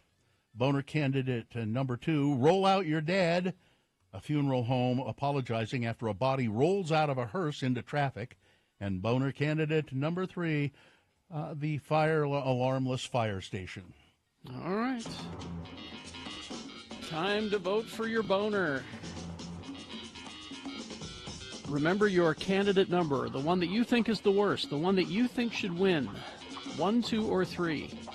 Put that single digit in the message of a text. Then text that to 33986. Easy to do. Or you can call the producer's booth, 877-602-9696. Use your voice to vote. They'll take your call. Or you can go online, x96.com. Just look for the box that says Boner of the Day, October 22nd, 2024. Click on that box and vote.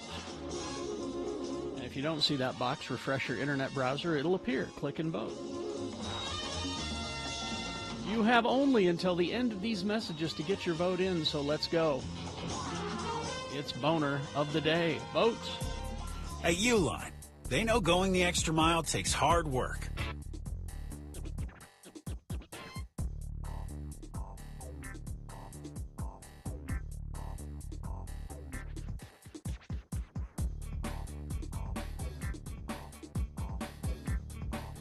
You know, I could have maybe had better boner candidates. Oh, those are good. Why? Well, I mean, listen. I mean, I still have in that. So I have a little file that says "boner on deck." That's where I put the ones that I'm. It's where they're considering. warming up. Yeah, that's the ones I'm considering. Listen to some of these titles, and then maybe I'll tell you about a couple of them. Woman names newborn son methamphetamine rules. That one kind of speaks for itself. Yeah, well, it's not what you think. Oh. Yeah. Woman spreads dead brother's ashes in a packed club pool in Ibiza. Police officer, no, I don't want to do that one. How about Gilbert Arenas podcast slams Utah. Moved the Jazz to Seattle, he says. And it's just him slamming Utah. Okay. Aussie man fined over $2,000 for taking his pet python surfing. I have questions. He was just on a surfboard and the python was around his neck. And so he's like, Yeah. look at me. If you fall and the python Yeah, that's why he got falls- fined. Exactly. Yeah. Teen dresses up as married woman to rob bank. How do you dress up as a married woman? As you can see, I'm married. Of a giant. I'm here to take money out of my husband's account. I think that's exactly You what know, he did. my husband. Yeah. Yeah. Teacher cuts girl's hair without permission. Now here's one you really might want to hear this one. Okay. Trump aide Cassidy Hutchison claims Rudy Giuliani groped her on January 6th. I believe it. Yeah. And you want to hear? I saw the Borat movie, so, you know. You want to hear any of these? How about let's woman names newborn son methamphetamine. Yeah, when you're saying it's not what you think, Yeah. I'm curious what that means. Yeah, and I've had this in the file for a few days. It's New South Wales, Australia. An Australian journalist, Kirsten Drysdale, is currently in a newborn bliss bubble, having recently welcomed her child with her husband, Chris. There's just one problem. Her son's legal name is Methamphetamine Rules. What? The New South Wales... Well, that's just too hard to spell. He's going to have a hard time in kindergarten spelling. Well, they call him MR. The Registry of Birth, Deaths, and Marriages. Now, see, so you think, oh, well, she's the boner candidate, right, for naming her kid? No, that's not where it is. The registry let the name slip through the cracks during its submission process, despite offensive terms being prohibited. A spokesperson told News.com that they've since strengthened their system to avoid it happening again. Okay, mistakes happen, but why would Drysdale name her child Methamphetamine Rules to begin with? She is a TV presenter and been working on a story which aims to investigate the answers to viewers' burning questions. One of them was, what can I legally name my baby? While researching for the story, the heavily pregnant Drysdale was trying to decipher what the register default names a child if a parent's first submission is rejected. Okay. And she wasn't getting a clear answer from the government. She was about to give birth. She decided this was perfect timing to take matters into her own hands as part of the story. Okay. We thought, what is the most outrageous name we can think Okay. of that will definitely not be accepted by the Okay, registry? I see where this is going. It was really just a lighthearted, curious attempt to get an answer to the She question. thought for sure Yeah. they're going to reject this. Well, imagine Ms. Drysdale's horror when her initial outline submission listing her son's fake name was approved very quickly. Weeks later, Drysdale got quite the push present when the official birth certificate arrived in the mail, and right there on the official birth certificate, methamphetamine rules. I don't know how this slipped through, said the manager of the registry. I don't. Possibly they thought methamphetamine was a Greek name, said the reporter. They haven't really given us a clear answer how this happened. Hi. So my name's Methamphetamine Rules, but you can just call me Meth. it's That's interesting. I know, and so the registry would have been the boner candidate there. I don't. So now I'm going to have to. And then the Rudy Giuliani one is just... The Radio from Hell show on X96. Call 877-602-9696 or text us at 33986. Did we lose Carrie? I think we lost you. Are you there, Carrie? I can hear you. Oh, yeah, we can hear you now. You glitched. You glitched out for a second. All right, it's time to announce the winner of the boner voting. And it's brought to you in part by a gyro. A euro? Yeah, Greek taco. And Feldman's Deli, Utah's authentic Jewish deli with expanded hours, now open Tuesday through Saturday, 8 a.m. to 8:30 p.m. Breakfast till 10:30, lunch, dinner, live music Fridays and Saturdays. More information at feldmansdeli.com. Lots of voting for the candidates. They all did very well. The hearse, boner candidate number 2, the Polish funeral home, the body rolling out of the hearse, got 71 votes for a strong second-place finish. But the winner, with over 100 votes, boner candidate number 3, what do you suppose is the one thing the firehouse didn't have? This is the obvious winner. You almost didn't have to read that story. The headline almost was enough. That's your boner of the day for today, October 22nd, 2024. Now qualified to be boner of the week. Are we doing an X poll here? I believe so. 877-602-9696 if you would like to participate in our X poll. We were talking about this last week when I was telling you guys about how I have a Halloween party to go to on Saturday. I don't have a lot of time to get ready for it because I'm taking my parents to Jim Gaffigan, like at the 5 o'clock show on Saturday, and then we just have to hurry up and get to the party. So I need a simple, easy to assemble, not elaborate Halloween costume. Now, our good friend J.D. Armstrong in Hawaii, in Maui, sent an email about this last week. I had an idea for a Halloween costume for Gina and her husband. What about serial killers? They look just like everybody else. Oh, just go in regular. Just go. Solid Addams Family quote. Yeah, this is my Halloween costume. I'm a serial killer. You know. No. Yes. Sure. But what are your ideas for simple Halloween costumes? It doesn't just have to be for me. This is to be helpful for everybody out there. Just something that they can put together. Something very maybe easily. you've done in the past yourself. 877-602-9696 is the number. Just a really simple idea for Halloween. Katie, my guess is your Halloween costumes are always elaborate. I have a costume closet.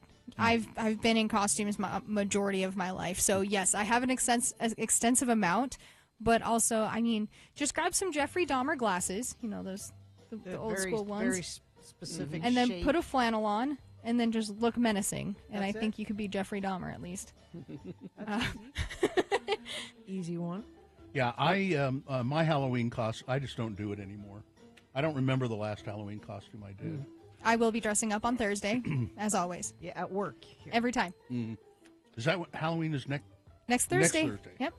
Oh, the it only is, time isn't it? I haven't dressed up in this studio for Halloween is 2020 because my husband had COVID and I wasn't at the house. Oh, you were living in an I was RV. living in the RV at the time. Yep. Graduation gown and cap, do you still have those? No, Did you you rent usually have to. You I mean, the rent those. cap you get to keep, but the You do? gown you rent. I didn't get to keep my cap. I didn't. I didn't either. 877-602-9696. Now Braden has an idea on line one. Braden, hi. How are you? Hello, doing well. Thank you for letting me call and listen. My idea is to simply just put some blood on the corner of each corner of your mouth and some fangs. Call it a day. Now you're a vampire. Yeah. Well, you wouldn't just even regular clothes. Yeah, you wouldn't even need a fangs. Maybe you could just blood. Yeah. Maybe. Exactly. I've been drinking blood. Again. I drink blood. That's what I do. That's pretty simple. All right. What is that? What you're going to do, Braden? That's what I'm going to do because we're balling on a budget these days. Yeah. That's true. That's true. Okay. Thanks, Braden. Thank you. Let's see. Here's some text ones here. Little Red Riding Hood is easy. Or Where's Waldo? You just need a striped sweater, I guess, and a hat. Black T-shirt with. No, don't read that one. I'm not going to read that one. No. No. A bow with a gift label that says "God's gift to women." All right. Let's see. Husband and I were lumberjacks. Flannel shirts, jeans, boots, beanie, axe. Easy. Pretty easy. That seems easy, yeah. Yeah, and you could do that because you have a tree farm. Yeah. Yeah, easy to do. I have a go-to costume in case it's my in case of emergency costume that I have just right over there. And maybe I'll go get it and put it on for you for the next break. Maybe I should do that. You should. Yeah, do that. Okay. But somebody says ghost with sheet with eyes cut out. No, don't do that. No. You it ends up looking like a Klan hood. You look like a Klan member, yeah. Let's see. Get a chemical hazard suit and a flower pot and go as Devo. Let's see, line one. We got time to go to line one here. right. Amy. Hello, Amy. Good morning. Hi, Amy. Where are you calling from? Salt Lake. Okay. What's your costume idea? All right, so you just don't get all the way ready, and you go as not ready yet. What, like with on one shoe off, or I don't. Yeah, like your hair half done, only do makeup halfway. You're just not ready yet. Yeah, I like that. Yeah, I'm not ready. What's your costume? not ready yet. I'm not ready yet. All right. I okay. like it. All right. Thanks, Amy. All right, good luck. Thanks. Goodbye. Get some of those "Hello, my name is" stickers and write background character on them. That's another one where you don't have to dress. Exactly. Yeah. Let's see. You just wear sports shirts gear and be over the top sports fans. Okay. That's easy. That's easy. Yeah. I like this one. You can always dress as Gina Barberi from Radio from Hell. I have here in studio a football jersey with my name on it. There you go. I could be a football player. Let's see. Let's go to Shaggy from Scooby-Doo. All you need is a green shirt and tan pants. Let's go to Allison on line 2. Hi, Allison. Hi, good friend of the program, Allison Sabo of the southest of saltiest lakes. I think that's what we're doing right now. Okay. So if you've got a red shirt, just do a Google image shirt of Thing 1 and print that out, cut it out, and just safety pin it to your shirt. Thing 1, Boom. Thing 2. Your Thing 1. Got it. All right. Super easy. And if you want Joe, Joe could be Thing 2. Perfect. Thanks, Allison. There you go. Super easy. And free. Listen, Talk to you later. Bye. I kind of like to go to the party. Can I be Thing 3? Let's see. Elmer's wood glue on your skin, partially peeled off. Cut up an old shirt, splash some flake blood. Zombie, you're immediate. Well, somebody says, print off a Price is Right name tag. Just write your name in it. You're a contestant on the show. There you go. I'm a contestant. On the Price is Right. I wore a tee that said I wore a T-shirt that said "I love ceilings." I was a ceiling fan. Oh. That's kind of a groaner. That's kind Yeah. of... I keep an old pair of scrubs from when I worked at the hospital, and I break them out when I need a costume. It just had a name tag. So that was the joke on Saturday Night Live. I don't know if you saw. They had a couple of the cast members come out. It was like, oh, it's the most popular Halloween costume this year. And they were wearing what looked like scrubs with a white T-shirt under them. And And Colin Jost said, "Oh, you're doctors," and they said, "No, we're the Menendez brothers."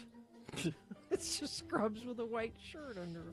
That's a good Okay. costume. All right, well, we'll take a break here, and we'll continue the X poll after these messages. The question, what's a quick, easy, no-effort Halloween costume? Give us your ideas. 877-602-9696 or text 33986. Traffic. Oh, let's see. We have that issue. Disabled vehicle, I-15 northbound at milepost 285. 132nd South, right in there. And I think that is about it. Let me check our message stream. You guys are all sending in costume ideas now, which is great. Keep it up. 33986 if you want to participate in the expo, or if you have traffic you want to report, do it there.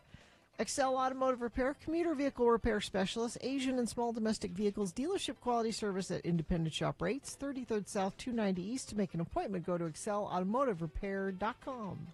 All right, KXRK Provo will continue the X poll after these. Quick, easy, affordable Halloween costume ideas. Do it. 877-602-9696. Stockton 12 Honda. Well. Stockton 12 Honda is your neighborhood Honda dealer for 28 years now, I think. They have been in business doing business out there at the Southtown Auto Mall, and the way you stay in business that long is by customer satisfaction.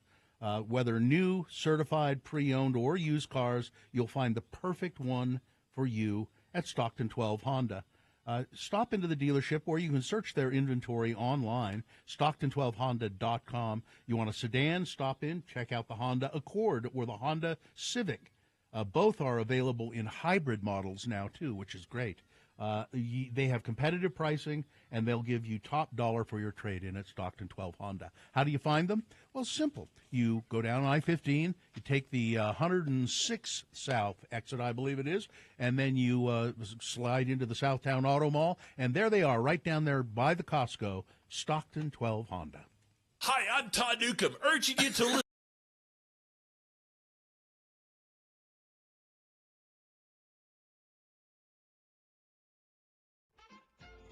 Where is my mind? Well, have you looked under the sofa? Is it in the gutter? Well, you won't find it here, because this is Beat Gina.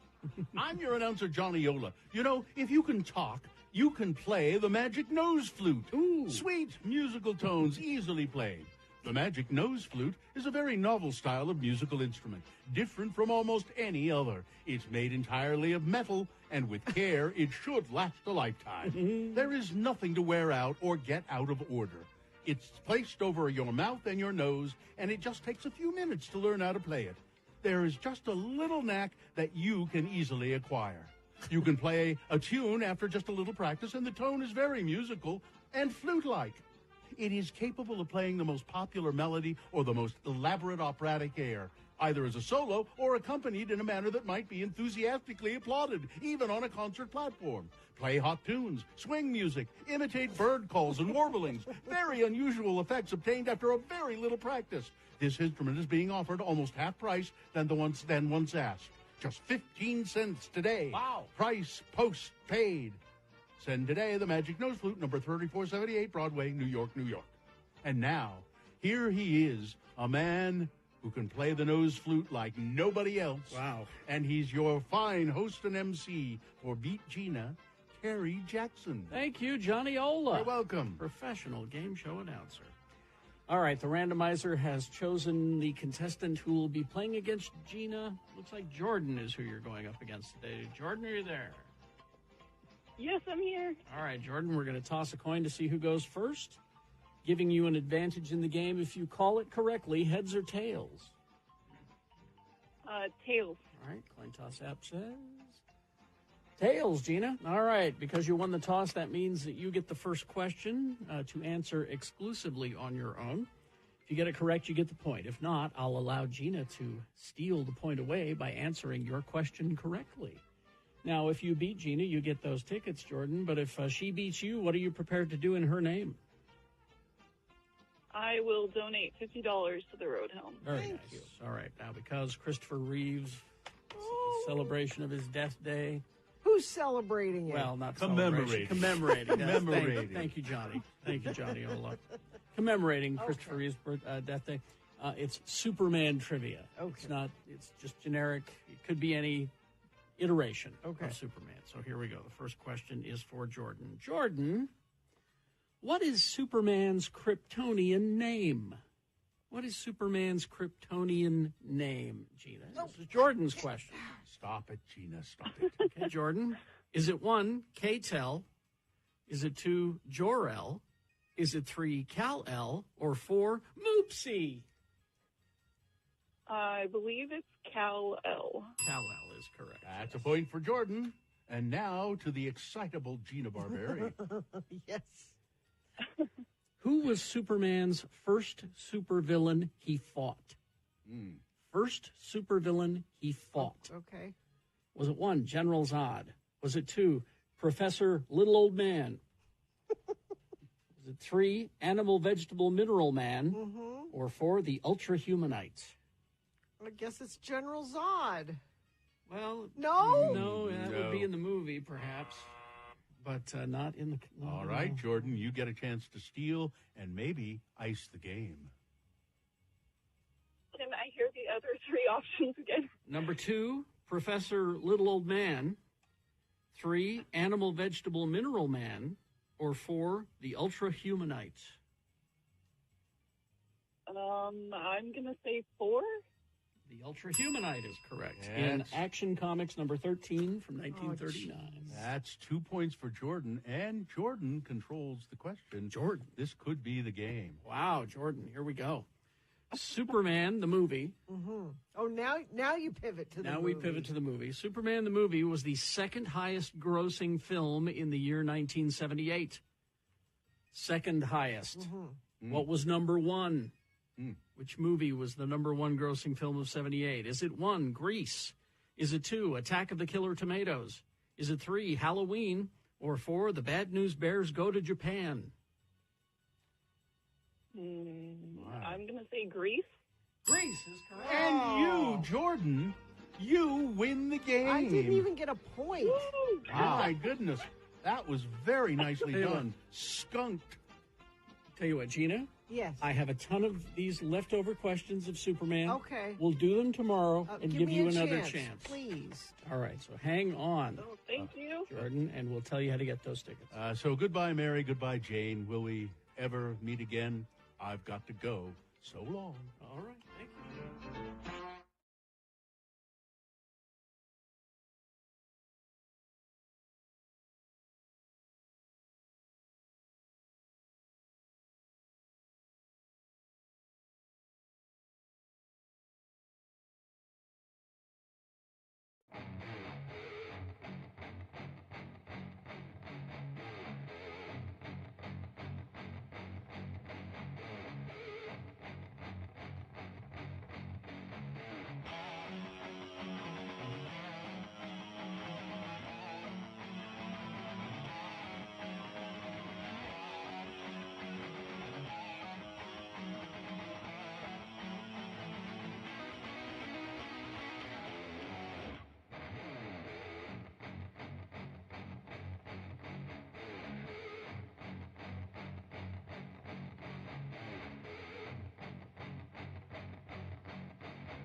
At 33986. Like Mike in Cottonwood did, he's participating in the X poll. He says, easy costume is just get some of those animal hoodies. Well, Okay. okay, Mike in Cottonwood. All right. I think I'm going to go as Toast of London. You just need some, shirt with wide collars. Yeah.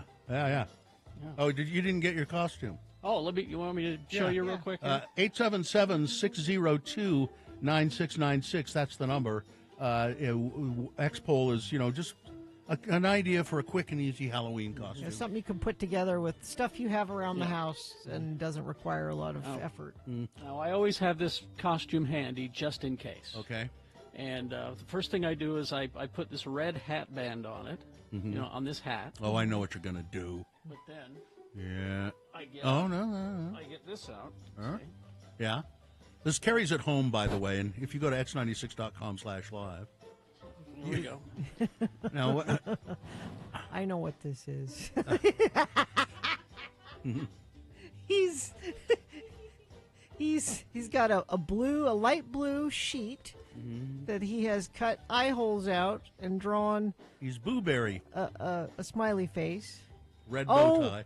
See, now here's what makes it work. So Carrie has the sheet and then the hat, but then he carries a box of blueberries so you can. That way you know. Yes, that you're not some sort of demented clan member. See, and I got my bow tie there. You can see my bow tie. Yeah. That's exactly excellent. Right. Excellent. All right. Do we have any more calls? Yeah. Let's see. Let's 877-602-9696. We got one. Here's on line one. It's Anissa. Is that right, Anissa? That is correct. All right. Where are you calling from, Anissa? I am Anissa of Sandy. Okay. What's your idea for a quick costume? 1 year, my husband and I did Caught on Lover's Lane. Caught on Lover's Lane. Yeah, we just messed up our hair. I messed up my red lipstick, kind of put red lipstick on his face. I see. That's I actually wore cute. tights and kind of pulled my skirt up a little bit. Yeah. Pinned a condom to the tights. my. My husband's shirt was. Oh yeah, we went all the way. Your husband's shirt kind of sticking out of his zipper? Yes, we Yeah. did. Yeah. That was the next thing I was going to say. Yep. Yeah. Shirt sticking out of the zipper, shirt buttoned wonky. Just, looked like we'd just been caught making out. Yeah. What's up with you guys? No, we can't tell you. All right. That's very nice, Anissa. Thank you. That's okay. See you later. Here's that Dawn, who's got a schedule now, by the way. If you didn't hear that earlier, everybody. Dawn's got a schedule. Long time listener, probably last time caller. Okay. I was going to be Sigmund Freud, but I had to cut my hair and shave my beard to get the job. So now I'm just going to go as a long time listener, last time caller. All right. Dawn. All right. That's what I'm going to be on Okay. Saturday night at the open mic at High Point Coffee. So Okay. be there, be square. Okay. Thanks, Dawn. All right, bye. All right, Don. Let's see. Put on, let's see, tan pants and a red shirt. You're a Target employee. That's easy. That's super easy. I said just be Jake from State Farm, which Yeah. is roughly that exact outfit. Yeah. Yeah. Or go as Joe, and Joe can be you. See, we kind of did that last year. Oh, I guess that's fair. Yeah. Oh. Wrap up in aluminum foil and go as a leftover. be Mr. and Mrs. Bruce Wayne, the Bruce Wayne's parents. Oh no. So that means you'd need pearls. Pearls. I was going to say you got to have pearls. That you would spill on the floor all Yeah. the time. Let's see. Pocket tea with a large spoon. You're a serial killer. No. No. Let's see. Green button-up shirt, green slacks, a Nations Park pass from Amazon. Put on a flat brim hat, and you're a park ranger. Is that from Ranger Kate? Is that where we got Might that be. one? Might be. People suggesting the onesies that are animals or characters. Plus, they keep you warm. It's easy. Are they in adult sizes? I did a onesie last year, Oh, yeah. my Triceratops onesie, Oh, yeah. and Vax was a dinosaur. Yeah. Let's see. I was Hugh Hefner one year. It was pretty easy. Red silky robe, captain's hat, and that was about it. Well, you have to have a pipe, of course. Yes. Let's see. I got to be careful with some of these here. Yeah. Some of them are inappropriate. Yes. Let's see. Gina's husband wears a water bottle tied to the top of his head and wears pajamas. Okay. Gina wears a bathrobe and puts dark circles under her eyes. You are now sick and tired. I am sick and tired. That works. Dress as you normally would, but hold a picket sign that reads "Nudist on strike." That's wow. Yeah. I don't know why I like that. I don't. No, No? Nobody should do that. Okay. Nobody. Let's see. Fill your pockets with Hot Wheels cars and be a car dealer. Oh, I just hand them out. Just hand them out. Okay. I told you the costume my mother made me wear one time. I had a sweatshirt or something, and she stuffed something so it looked like I had a hunchback, and then I wore a sign that said "Hunchback from Necking Dames." No, I had no idea what that meant or why she did it. It was a joke for her, not for you. Let's see. Oh, okay. Tape and carefully pin a bunch of balloons with the same color, green, purple, or red. Fake leaves on your head, and you're a bushel of grapes. Oh, like the fruit of the loom. Yeah. Pin a bunch of Smarties candies to some sweats and go as Smarty Pants. What's people who are suggesting those things have done them. Oh yeah, I'm Yep. sure. Yeah. Winnie the Pooh, red shirt and yellow pants. Well, Pooh wears no they pants. Don't, he doesn't have pants. No pants for Pooh. No poo pants. Carry a book and say you are reading for Halloween? What? I don't get that one. I don't get that one. I'm reading for Halloween. I don't get that. No. Let's see. A few years ago, a boy about 12 years old came to our door on Halloween dressed as a very overweight woman. He took his candy, and when he turned around, he said, "Have you seen my cat?" And as he was walking away, there was a flattened cat on his behind. Well done. It was the funniest thing I've ever seen. I love kids with a sense of humor. And a performance, too. Let's go to line one. Let's see, who's that? It's Cohen. Cohen. Hi, Cohen. Hi. Hi. What's your idea for a costume, Cohen? Get a horse mask. A horse mask. Okay. Yeah. Okay. Okay. Thanks, Cohen. Is that Thanks, it? Cohen. Yeah. Okay. Well, okay then, Cohen. Thanks, Cohen. Because All right. if you got a horse mask, Well, he said you get- could be a horse. He said get one. Yeah, Get one. Get one, and then you could be a Happy horse. Halloween. Bye, Cohen. Thanks, Cohen. My favorite quick, easy costume is to put on a huge jacket, a headset with a mic on it, and a clipboard, and you're a football coach. Well, that's easy. You know, if you got a dog mask, you could be a dog. You could. You just got to get one. Got to get one. Let's see. Giant teddy bear strapped to your side, you're a conjoined twin. Yeah, no, I Okay. think that's... Okay. I'm going to be thinking about Cohen's call all day because I'm glad Cohen called. I have the feeling that something was missing there. No, it's just all you need is a mask. Just get wear a mask. I'm going to horse get mask. get a sheep mask. To be a sheep. Well, I know the horse mask he's talking about. It's on all the internet memes. Yeah. Well, it used to be Oh. anyway. Yeah. It's an older meme. But anyway. All right. Thank you very much. Traffic.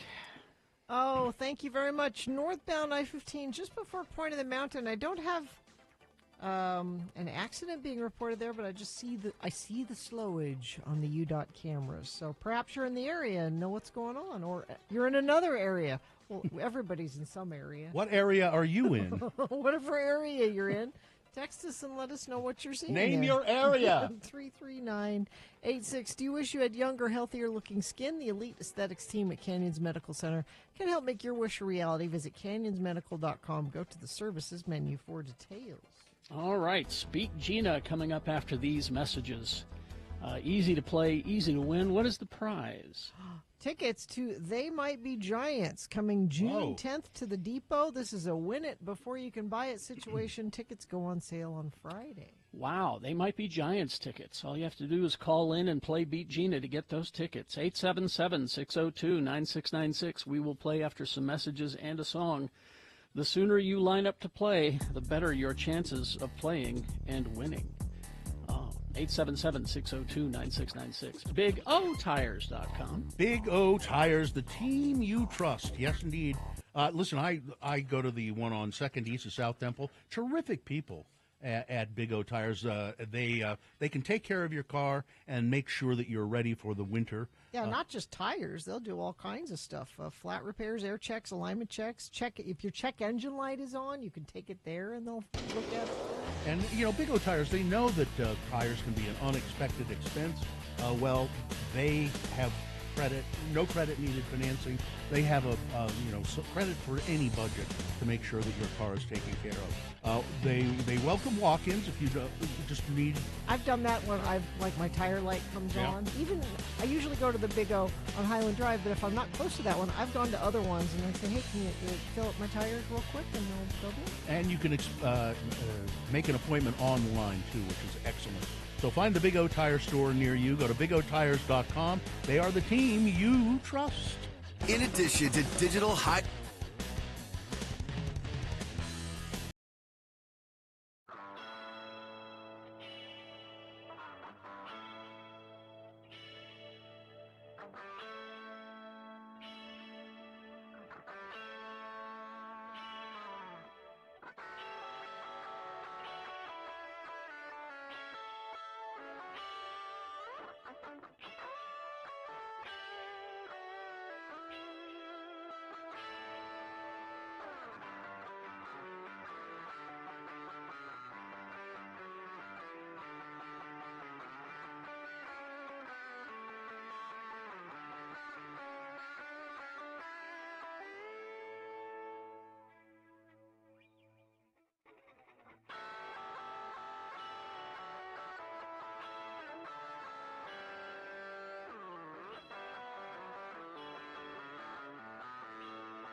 He's here. He's back with us. Frank Christ, Reaper, Grim Reaper of Celebrity Souls.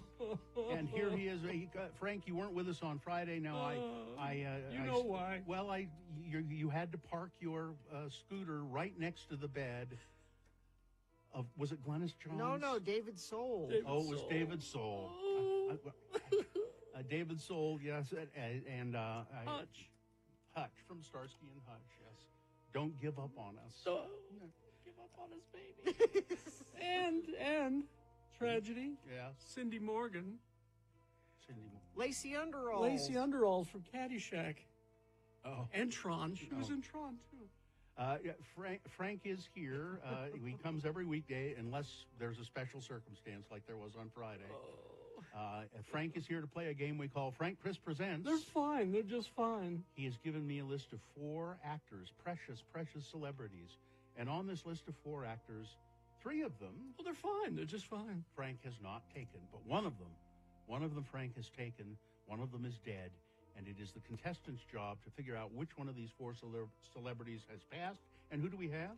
Adam is here. Adam, good morning. How are you? Well, physically, I'm fine. Just fine. Yes? Thank you, Adam. But on the inside, one of Frank's coworkers has already visited me. Oh? What? What happened, Adam? I'm dead on the inside. Oh. Oh, sorry to hear that. Is there a dead on the inside? What? Wait a minute. What could Adam... Not in our division. What could Adam win here, Gina? Adam, you could win tickets to see Alkaline Trio March 21st at Rockwell at the Complex. There, Adam. That could revive your soul right there. Oh, if anything will, they can. All right. Okay. Here we go. I'm going to read you the names of these actors. You tell me which one is dead. Because it's National Coming of Age Day, all of these actors are in coming-of-age movies. Here we go. Number 1, Tracy Letts started his career at the Steppenwolf Theater before making his Broadway debut as a playwright with August Osage County, for which he won the Pulitzer Prize for Drama and Tony Award for the Best Play. As an actor, he won the Tony Award for Best Actor in a Play for the Broadway revival of Who's Afraid of Virginia Woolf. The coming-of-age movie that he's in, Lady Bird, about a girl from a poor family who wants to attend an expensive college. Number 1, Tracy Letts.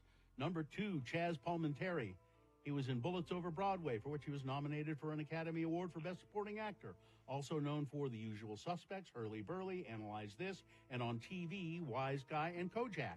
His coming-of-age movie, A Bronx Tale, based on a play that he wrote of the same name, A Bronx Tale. Number 2, Chaz Palminteri. Number 3, Fiona Shaw, known for her extensive work with the Royal Shakespeare Company. She played Petunia Dursley in the Harry Potter films. Other notable films include My Left Foot, Persuasion, and Jane Eyre. Her coming-of-age movie, The Tree of Life. A man's early childhood memories are paralleled by the creation of the universe. Number 3, Fiona Shaw.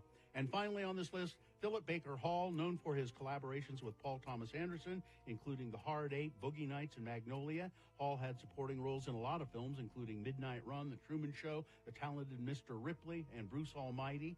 He's in Say Anything, in which an underachieving boy falls in love with a smart girl. Number 4, Philip Baker Hall. Which one of those celebrities is dead, Adam? I can't decide between 1 and 4. I think I'm going to go with 1. I'm sorry. No, Tracy Letts is doing very well. She's just fine. He's fine. He's only 58 years old, but I'll give you another chance, Adam, because unlike Frank, we believe in second chances. Here we go. I'll read them again.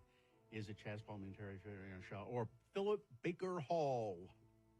It's going to be Philip Baker Hall. Yeah, you should have gone with that. Yeah, you were close. Yeah.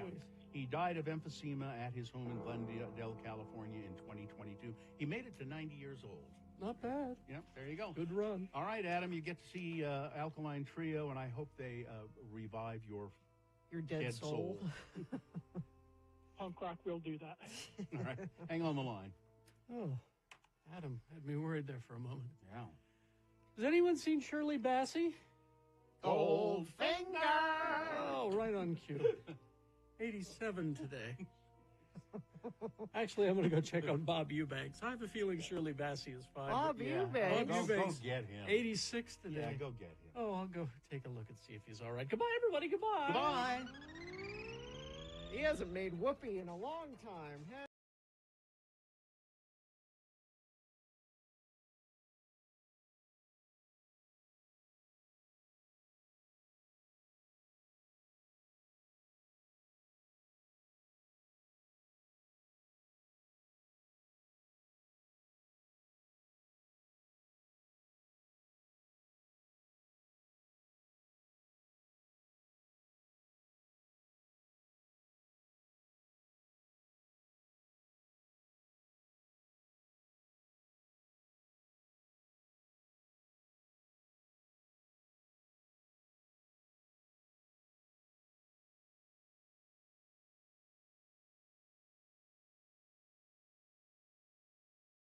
Brought to you by They Might Be Giants, coming June 10th to the Depot. Tickets go on sale this Friday at 10 a.m. You can find out more about the show at x96.com.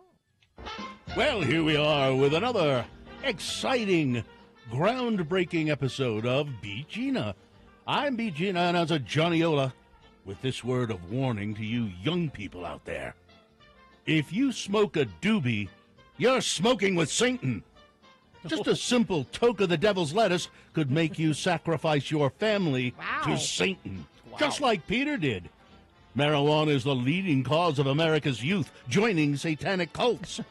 And that's a fact. A fact? Be smart. Don't start. This message was brought to you by the Ad Council.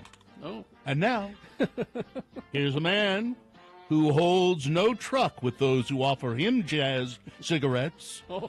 Your Beat Gina host, Kerry Jackson. Well, thank you, Johnny Ola. You're welcome. Professional game show announcer. Thank you. It's a fact, is it? Be smart. Don't start. Satan. All right. Let's see. The randomizer has picked a contestant. You'll be playing against Jody today. Hi, Jody. Gina? Jody, are you there? Hi.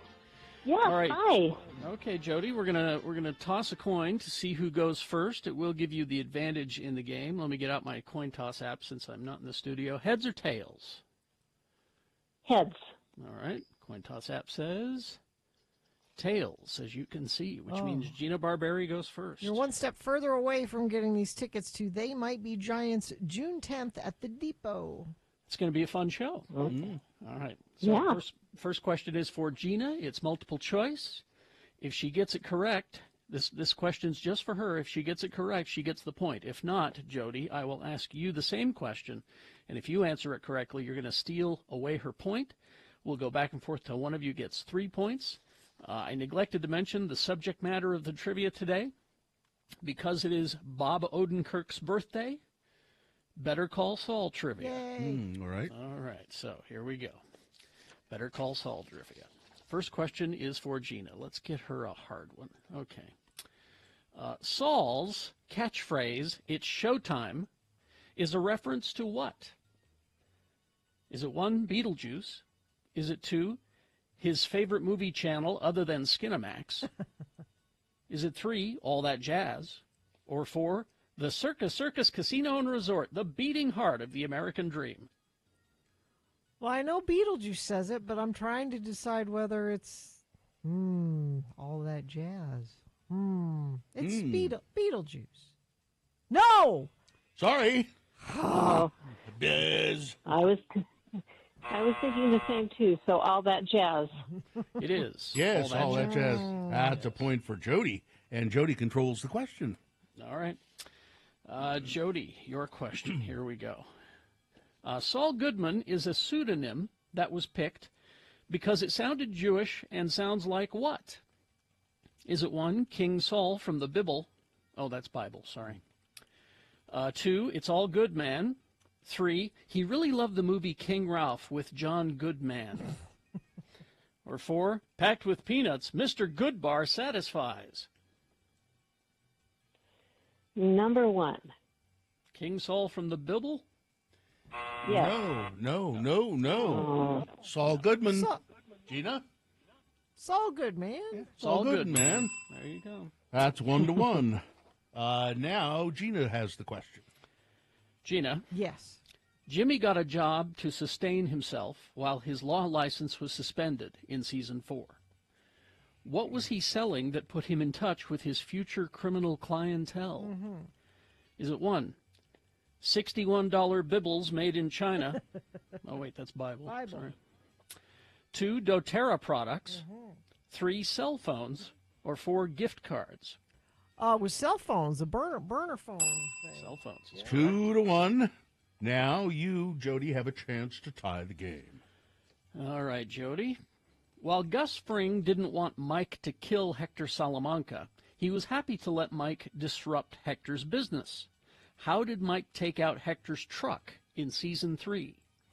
Was it 1, he nuked it from orbit? It was the only way to be sure. Was it 2, sprinkled drugs on it as it approached the U.S. border inspection? Was it 3, hid a dead body in the back as it approached U.S. border inspection? Or 4, peed in the gas tank? Number 3. Dead body? Yeah. No. Oh, bother. Gina. Did you just say, oh, Oh, bother? bother. You were Yes, adorable. oh, bother. Gina, do you know the answer? You win if you do. Druggists. Yes, sprinkled drugs. All right, there you go. Gina wins the game. I'm so sorry, Jody. Oh, Jody. but That's Jody, okay. Jody's so cute with her oh, bother, though. That's true. Well, what will you do about that, Gina? Well, your Winnie the Pooh reference is priceless. So because of that, even though I beat you, I'm going to give you these tickets to They Might Be Giants anyway. All right. Listen, I've got to. Thank you so much. I've got to go. I've got to make sure those kids out there aren't smoking the devil's lettuce. Hang on, All right. Jody. We'll get some information for you. Thank you. All right, big boy news now, brought to you by. Prepare for a spine-tingling, family-friendly adventure, Laser Halloween at Clark Planetarium. Immerse yourself in a dazzling world of light, laughter, and fright. This all-ages spooktacular show runs every evening at 7 p.m. through October. Get tickets at clarkplanetarium.org. Well, it ain't looking good for Chelsea O'Donnell. That's Rosie O'Donnell's daughter. Oh. Facing drug charges and child abuse charges in Marionette and Oconto counties in I'm not sure what state that is. It says she lives in Amberg, which is very helpful. She faces 7 charges, including possession of meth, maintaining a drug trafficking place, and neglecting a child. She returns to court November 4th for a balance of initial appearance. In Oconto County, she faces 5 charges, including possession of methamphetamine. She goes to court on November 7th for that. The charges are based on evidence found in an October 11th traffic stop. She is not doing well. She has 1 child, I believe. There's a photo of Rosie O'Donnell holding a baby and saying, "This was from a better time." It's a picture of her with her baby when she was apparently not hitting the drugs. This is not new for our family. Chelsea has struggled with drug addiction for 10 years. We're all hopeful she'll find her way out of this deadly disease, Rosie O'Donnell wrote. Opponents want these timeout rooms, padded rooms in Utah schools. They want them taken out. The little gray rooms about the size of a porta potty, padded interior, metal latch, small window. These rooms are people are now saying that they're used indiscriminately. Too often they're used when other methods could be employed to handle unruly kids. This year, schools reported a total of 1,319 instances of seclusion among 529 students, an indication that some children were put into isolation repeatedly. And Nate Cripes, who is an attorney with the Utah Disability Law Center, said the trauma of seclusion can sometimes lead to additional problems for children, creating a vicious cycle in which teachers may begin by putting those students in seclusion even more frequently to manage those new issues. We really need to take a look at this, said Cripes, and the Disability Law Center would like to see them removed from schools and other methods employed. At least two people have died, and hundreds of others have been rescued in Roswell, New Mexico. That's according to New Mexico State Police, after extreme overnight rainfall, this was a couple of nights ago, brought severe flooding, stranding motorists, and sweeping away cars. The New Mexico National Guard and other agencies had to rescue at least 290 people, including 38 who had to be taken to hospital. No details have been released about the confirmed fatalities. Crews are still out there and rescue efforts are still underway, said the New Mexico State Police officer Amanda Richards on CNN. The National Weather Service declared an overnight flash flood emergency for Roswell and nearby areas as emergency management with Chavez County reported numerous water rescues. Flash flooding in New Mexico. McDonald's has issued a statement after Donald Trump made a visit to a Pennsylvania McDonald's. A photo op, a staged photo op. Staged photo op at a closed McDonald's. McDonald's does not endorse candidates for elected office, and that remains, this is their statement, and that remains true in this race for the next president, the company said in a memo obtained by CNN and posted by a social media user. We are not red, we are not blue, we are golden. Trump visited an independently operated store in Feasterville, Pennsylvania on Sunday, where he operated a French fry cooker, handed bags of food to actors outside at a drive-through window. McDonald's corporate statement to franchisees makes it clear the company did not invite the 78-year-old fast food enthusiast to use one of its licensed franchises in a publicity stunt, but said, we open our doors to everyone. So he did it for 10 minutes. Yeah. I'd like you to see him do an 8-hour shift. Yeah. He's never done an 8-hour shift of anything. And then ask him if he thinks that $15 an hour is worth it. They did ask him that. And he said no, right? Yeah. I mean, They want to kill our cows. He didn't say no, but he didn't say yes. Yeah. Well, that's what he's famous for, you know. In another blow to Republican Senator Ted Cruz, Texas's largest newspaper has endorsed his Democratic opponent, Representative Colin Allred. Cruz is facing Allred, a 3-term congressman from Dallas, in a closely watched race that could determine which party wins control of the U.S. Senate. Democrats see Texas as one of the party's best chances to pick up a Senate seat in November, while Cruz has urged Republicans to take Texas seriously, and polls suggest that the race could be competitive. The Dallas Morning News, the state's top paper by daily circulation, endorsed Mr. Allred in a front-page edition on Sunday. We looked not only at the actions, but also listened to their words, and after doing so, we recommend voters cast their ballots for Allred in the coming election, one newspaper editorial board member said. Nobody likes Ted Cruz. No. Not even Mrs. Cruz. Well, this is just awful. Customers and employees of a longtime Bountiful appliance business that abruptly closed and filed for bankruptcy are now scrambling to figure out their next steps after Durden's Appliance went dark. Oh. For former employees, that means a sudden job hunt. And for customers, it means desperately trying to recoup up to tens of thousands of dollars on appliances that they didn't receive. Oh, really? Yeah, they paid for them but didn't receive them. Melody and Eric Holbrook, building their dream home in Cache Valley, wanted to splurge on special order appliances. It's like our forever spot, Melody Holbrook said. So we thought, sure, okay, we'll invest in some nice products. Yeah. The couple who lives in Providence explained that they made the drive to Durden's in Bountiful because Eric Holbrook is from the area, and Durden's was, well, it was a very reputable company in Davis County. The Holbrooks made Durden's their one-stop shop for everything you could think of to outfit their kitchen and laundry room and basement in-law apartment. And then they said they spent $40,000 on appliances. After making the final payment weeks ago, the couple said an employee drove up to do a final walkthrough on October 9th with the delivery date of October 17th. Then on Wednesday, a day before the scheduled delivery, Melody Holbrook said that the electrician called and said, Durden's is closed.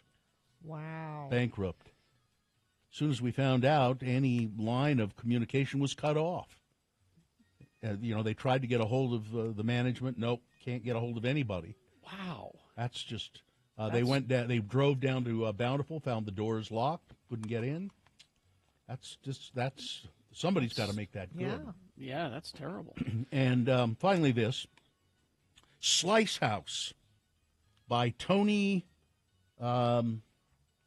Gemigiani announced Monday that it now expects to open a new location within the remodeled Foothill Village in Salt Lake City by the end of this year. This is apparently a very highly regarded chain of pizza places. Good. Slice House. We're grateful for the opportunity to collaborate with our dedicated partners, Bob Baker and Don Lewandowski, to bring memorable pizza experiences to such a bustling metropolitan area and continue to expand the Slice House footprint across the United States, said Gemigiani in a statement. There are a bunch of new restaurants up there, actually. They're putting in a Shake Shack. Mm-hmm. The Flower Child. Right. Up there. So there's going to be more dining options. Oh, yeah, they mentioned Flower Child here, founded by James Beard-nominated restaurateur Sam Fox. They're open now. They're like salads and bowls and. Where's this? Oh, can I get a grain bowl? Uh, I'd like a grain bowl, please. Foothill Village. Oh, really? Yeah, Okay. you know. That's not far from here. Yeah. So there you go. All right, thank you. Sports weather traffic. Well, the World Series features the two biggest superstars and most popular teams in the game, and the ticket prices reflect that. Cheapest seat for Game 1, Ugh.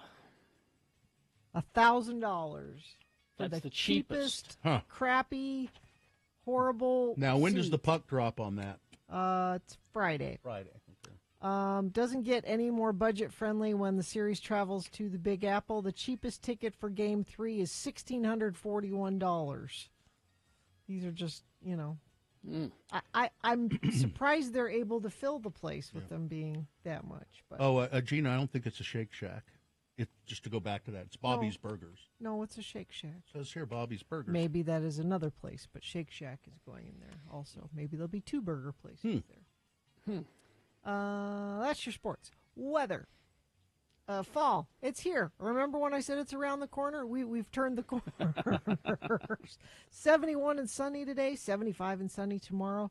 A little chillier on Thursday, 59 for a high, and then we creep back up into the 70s for the weekend. No rain in sight, it looks like, till maybe the first part of next week. Traffic, a friend of the program says, traffic on Foothill is heavy as usual. Exiting 215 all the way to the Zoo Light. Thank you for sending that in at 33986. Looks like we still have a little bit of slowage coming around Point of the Mountain, but it looks better than it did a few minutes ago, and no other accidents being reported. Perhaps you see something that needs to be reported. Report it. Text it to us. 33986. The State Room presents Making Live Music Memories. Halloween is in the air. Celebrate and experience. The Poor perform their funky Halloween show this Saturday, October 26th. The State Room. Get tickets at thestateroompresents.com. Yeah, it's a Shake Shack, Gina. It's but this is poorly written. They at the very end of the story they moved to say, "Oh, and Bobby's Burgers is coming to Orem." So there you go. Okay. All right, we will take a break. We'll be back after these messages with, yes, Ben the Donut Critic is here, and damn it.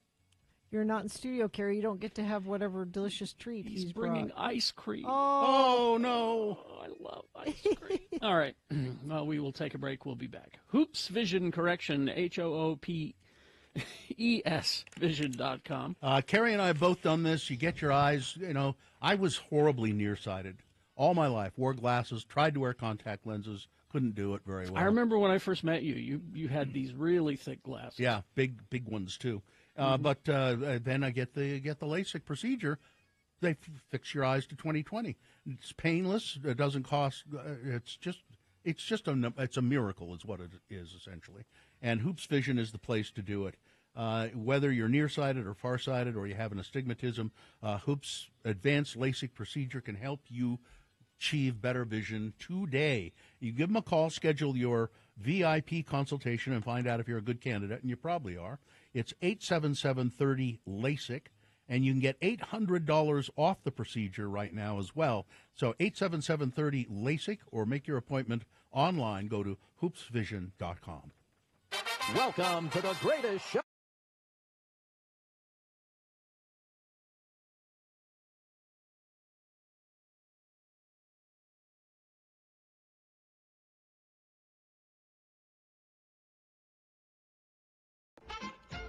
Well, that U2 song might be new to you, but it's not new to me, your announcer, Johnny Ola, and it's not new to a contestant who's going to play Beat Gina.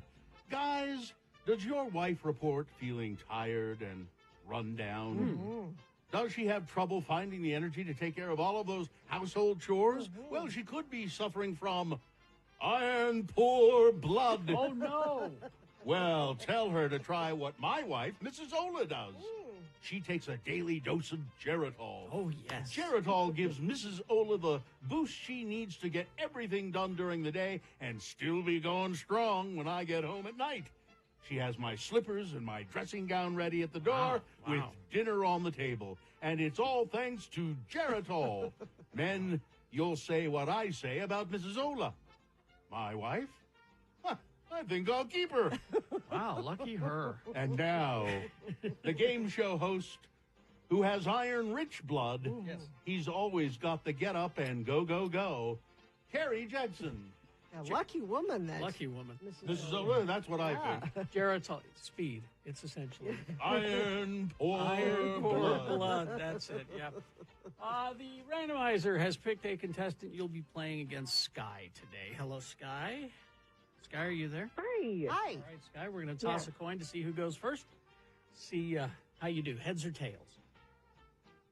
Let's do heads. All right. It is tails. Lucky Gina Barberi. Sky, you're one step further away from winning these tickets to see Neon Trees and All-American Rejects at the Utah State Fair on September 13th. All right, Sky. That means Gina gets the first question. If she answers it correctly, she gets the point. If not, I'll allow you to answer it correctly, stealing the point away from Gina. We'll go back and forth till one of you gets 3 points. I have some leftover Empire Strikes Back trivia to get through, and then we'll get to some other stuff. So here we got 4 of them. All right? So we'll begin with Gina. Here we go. First question for Gina. Let's see. The scenes where R2-D2 is submerged in the mud pool were shot where? The Washington, D.C. swamp. These federal workers doing their jobs. Swamp. That's 1. 2, the secret tunnels under the Denver airport. 3, Ben Gardner's boat. Or 4, in George Lucas's unfinished swimming pool. I bet it was George Lucas's unfinished swimming pool. There you go. There's a point for Gina. All right. Now we go to Sky. Sky, the sound of Darth Vader's meditation chamber opening is reportedly a recording of what? Darth Vader's meditation chamber, that big ball thing that he was sitting in. Is it 1, the sound of the security gates of Skywalker Ranch? 2, Mila Kunis prying open her change purse to tip the waitstaff. I didn't know. Is she at the I Googled cheap celebrities. Anyway. 3, a whole block of Alcatraz cell doors slamming shut at the same time. Or 4, Broadway media management prying open their checkbook to buy more Radio from Hell mugs. I was in a bad mood when I wrote it. The security gates of Skywalker Ranch? No, I put that in there to trick you. Sorry about that. So that would have been Alcatraz? Alcatraz. Huh. Yeah. Sky. Oh, wow. Okay. Sky, you must have iron poor blood. Maybe she needs some Jericho. It's 2-0 for Gina, and Gina controls the question. Say goodnight, Sky. Well, let's see.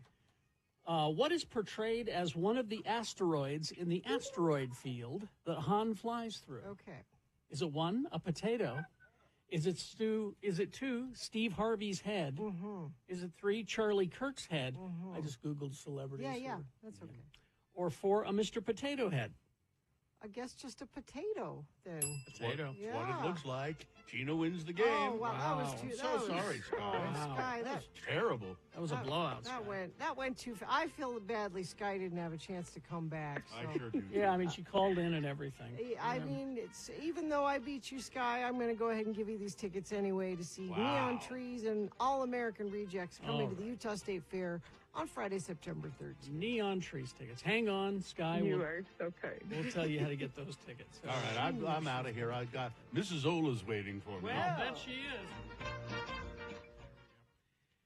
is. She's always got to get up and go. Does she? Always. Apparently. You think you'll keep her?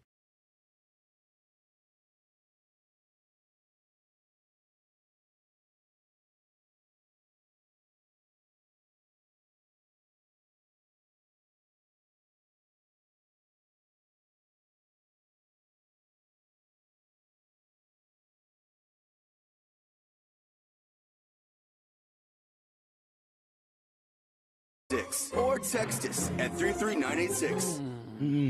All right. Carrie's 8:49. I'm just going to leave, I guess. Carrie's at home, so he's not here to see Ben Lee, the donut critic, and eat the delicious treats. The ice cream critic in this case. Ice cream today. Hi, Ben. How are you? Pretty good. Yeah. This is delicious ice cream. Local ice cream. Local. Yeah. And it's ice cream for breakfast, so I'm sorry if that wrecks any of your diets, but I do that. It's historical ice cream. It's historical, for sure. So this is something that may really excite the older crowd and confuse the younger crowd because Snell Groves is back. If you remember the Snell Groves ice cream name, sure, then you're at least over 20 because it hasn't been around since about 2008. Oh, really? It's been that Oh, long. gosh. So yeah, so there's a lot of history. I mean, this goes back to 1929 when they first started. It was started with the mission, right? As the Great Depression was happening, to gather people, to get happiness, to give a sweet treat. And you can tell that that's the mission of the family, too. I've talked to a lot of the Snell Groves, and I just feel as though that's like the sentiment of the company. Okay.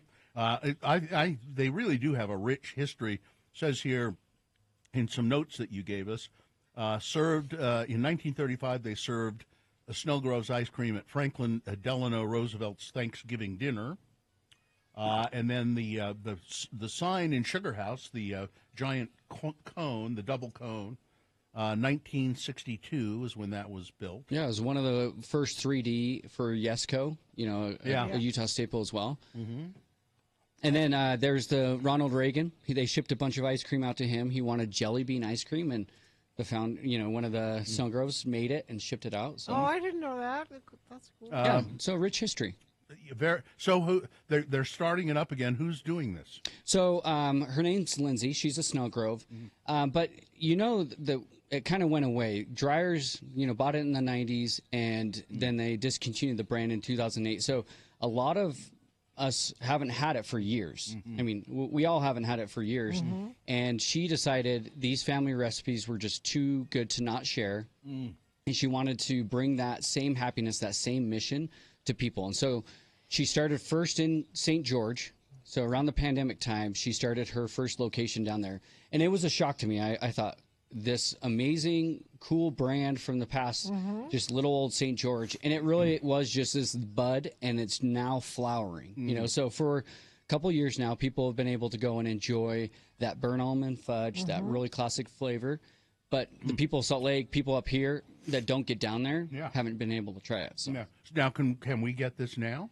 So you can. There are a few places you can get pints. They've contracted with the store to put their pints in there. Myers Market, and then Bowman's Market up in Davis County. But a lot of people still don't know about it. It's not really highly publicized, but the locations that they are announcing now are going to be huge. So now in Salt Lake and Utah counties, and I guess in Davis County as well, there are going to be locations where they're scooping. So it's not just a pint in the grocery store. They're going to be scooping again. We got a texter here. I was very excited to find Snell Grove's malted milk ice cream at the store. That sounds I'd good. love to try That's that. actually my favorite flavor. Now, I really like this. Is it gingerbread or something? That one's the Biscoff. So that's what it was. Yeah, Biscoff is taking over the world right now. Yeah, really good. I'll eat anything Biscoff. Yes, no, it's truly amazing, and that is the flavor. One of their newer flavors. Obviously, they have their classic Canadian vanilla, their burnt almond fudge, and a lot of those other flavors. But they're obviously working to get those new ones. And then you'll notice on your plate as well, I gave you a raspberry one. Raspberry, yeah. And that is a Bear Lake raspberry. I was going to ask if it's local. It's very good. It's very bold. Like Yes. the raspberry is very prominent. Well, and honestly, that's what people want with the shakes when they go up to Bear Lake. But a lot of times it's just ice cream and the raspberries aren't bold. And I love how they bring out that raspberry flavor in this ice cream. Well, it's delicious stuff. And and then there was the one on 4th South. Yeah, the Snell Groves, that That's smaller a Jimmy place. John's now. And the funny thing is I've had so many people say we need to get a petition to have Snell Groves take that back. Yes. Because they Where do I just sign that? yeah, they just painted the ice cream cones black, which was like nice to have at least a remembrance that they were still there. But now that Snell Groves I want is it back, back. yes. And those cones used to twirl as well. Yes. And I for one think it's a crime if a business has a sign that twirls and then they just let it fall and let it and it doesn't twirl any. Like Zion's Bank on 4th South and 7th East. Their sign used to twirl. Doesn't twirl anymore. Bill Makes wants me twirling angry. signs. I was going to say, I think Bill's going to be the first one to sign the petition to have that building Well, taken over. I mean, that's how real estate works: is petitions. Yes. That's exactly They right. They work for TV shows. Sure, They casting movies. You know. Yeah, I wonder who owns that building. I don't know if Jimmy Johns owns it or not. But Okay, well, if anybody listening knows the owner of that building, we're gonna make this happen. But locations are going up in Lehigh, Sandy, and Centerville. So each county gets one. And I'm really glad that they went up to Davis County because I get so many messages from Davis County people. Salt Lake, Utah County, they always get everything. We never get anything. But guess what? We have nice You've got Snell Groves Yes, now. now you guys got Snell Groves. But it's going to be amazing. It's going to be delicious. Honestly, this super premium ice cream is something that's really needed in the market. I know we have a lot of ice cream, but there's a lot of economy and basic stuff that we're getting, and we really like that super premium stuff. If you're gonna have ice cream, why not get the really good stuff? Get the local. Yeah. It's true. I think Snell Groves had a downtown location too, like a ice cream parlor where you could go in. I seem to remember going in there with my wife and having I'll have to check on the history on banana that. split or something.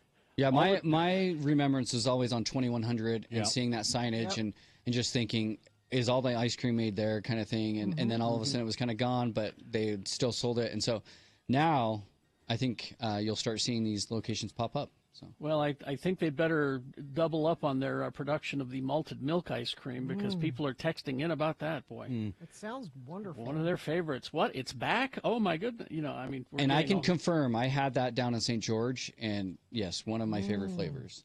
But this burnt almond fudge, I mean, that's the one that people talk to me all the time, and older people in my family are always like reminiscing and saying, "Oh, the burnt almond fudge at this store isn't as good as Snell Groves." But guess what? With it back, we can do a 1-to-1 comparison and eat it there. Now, is the Snell Groves, is the sign in Sugar House still there? It's still there. It is still there. Yeah, Okay. it was marked as a historical place. I haven't been to Sugar House since they started tearing it up. But yeah, we're going to sign that petition for 4 South. I'm All right. there. Bring it in. We'll All right, sign the it. Donut Critic. You can find all stuff Ben Lee related on Instagram. Just look for the Donut Critic, and it'll put you wherever you need to go. Yeah, thanks Thank all. you. Thank you very much. All right, traffic, Gina, please. Let's see. Looks like we have a crash just past Point of the Mountain in Draper going northbound I-15. There is quite a bit of slowage on Foothill, as our friend of the program was saying, headed northbound. Not anything in particular. It's just that construction and normal slowage, but it is backed up there. And whatever you're seeing, please text us and let us know, and I'll pass it along. 33986. Do you wish you had younger, healthier-looking skin? The Elite Aesthetics team at Canyons Medical Center can help make your wish a reality. Go to canyonsmedical.com, the services menu for details. All right, we're going to take a break, play a song for you. After that song, it's the Boner Recap Game. Easy to play, easy to win. All you have to do is tell us who won the boner this morning. If you were listening, of course you know. If you weren't listening, you could guess, but why guess when you could cheat? Just go to x96.com, click on the box. It says Boner of the Day, Boner Voting, 10/22/24, and take a look. It says winner right next to the one that won this morning. What is the prize today? I'm going to give you 2 prizes. How about that? Okay. I've got tickets to see Foster the People February 11th at the Union.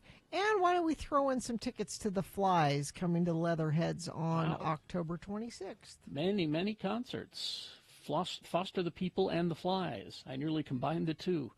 Foster the Flies. That's the Foster the Flies prize package that you're getting. 877-602-9696. Call when you feel you need to, but the sooner the better to play the Boner Recap game. 877-602-9696. Empathetics. Are you right now going without health insurance? That's dangerous. Are you simply fed up with the complexity and the costs of your existing health insurance? I know I am. Well, Empathetics Wellness. They offer an alternative private health care membership with unlimited access to Empathetics providers, plus other great benefits like, very convenient prescription refills, pharmacy savings, acute care and management of chronic conditions like pain, depression, anxiety, ADHD. They have natural and plant-based medicine alternatives, very steep discounts on weight loss injections, testosterone for vitality. They do ketamine therapy, empathetics, and all you do is get, and you can get a Utah Med card when you join Empathetics. So you need to pay $65 per visit for acute care. If you can learn more, if you want to learn more about it, and I think you should check it out, it's empatheticswellness.com. Excellent.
It's time for the moment this audience waits for all morning long.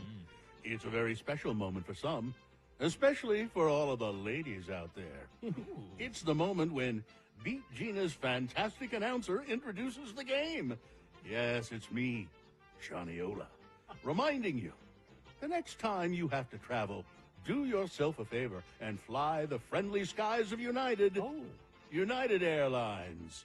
And now, flying onto the game show floor, the pilot of Beat Gina, Kerry Jackson. Oh, thank you, Johnny Ola. United Airlines, huh? Getting that big airplane bag, huh? Yeah, all right. Okay, well, the randomizer has picked a contestant. Nick, you'll be playing against Andrew today. Hello, Andrew.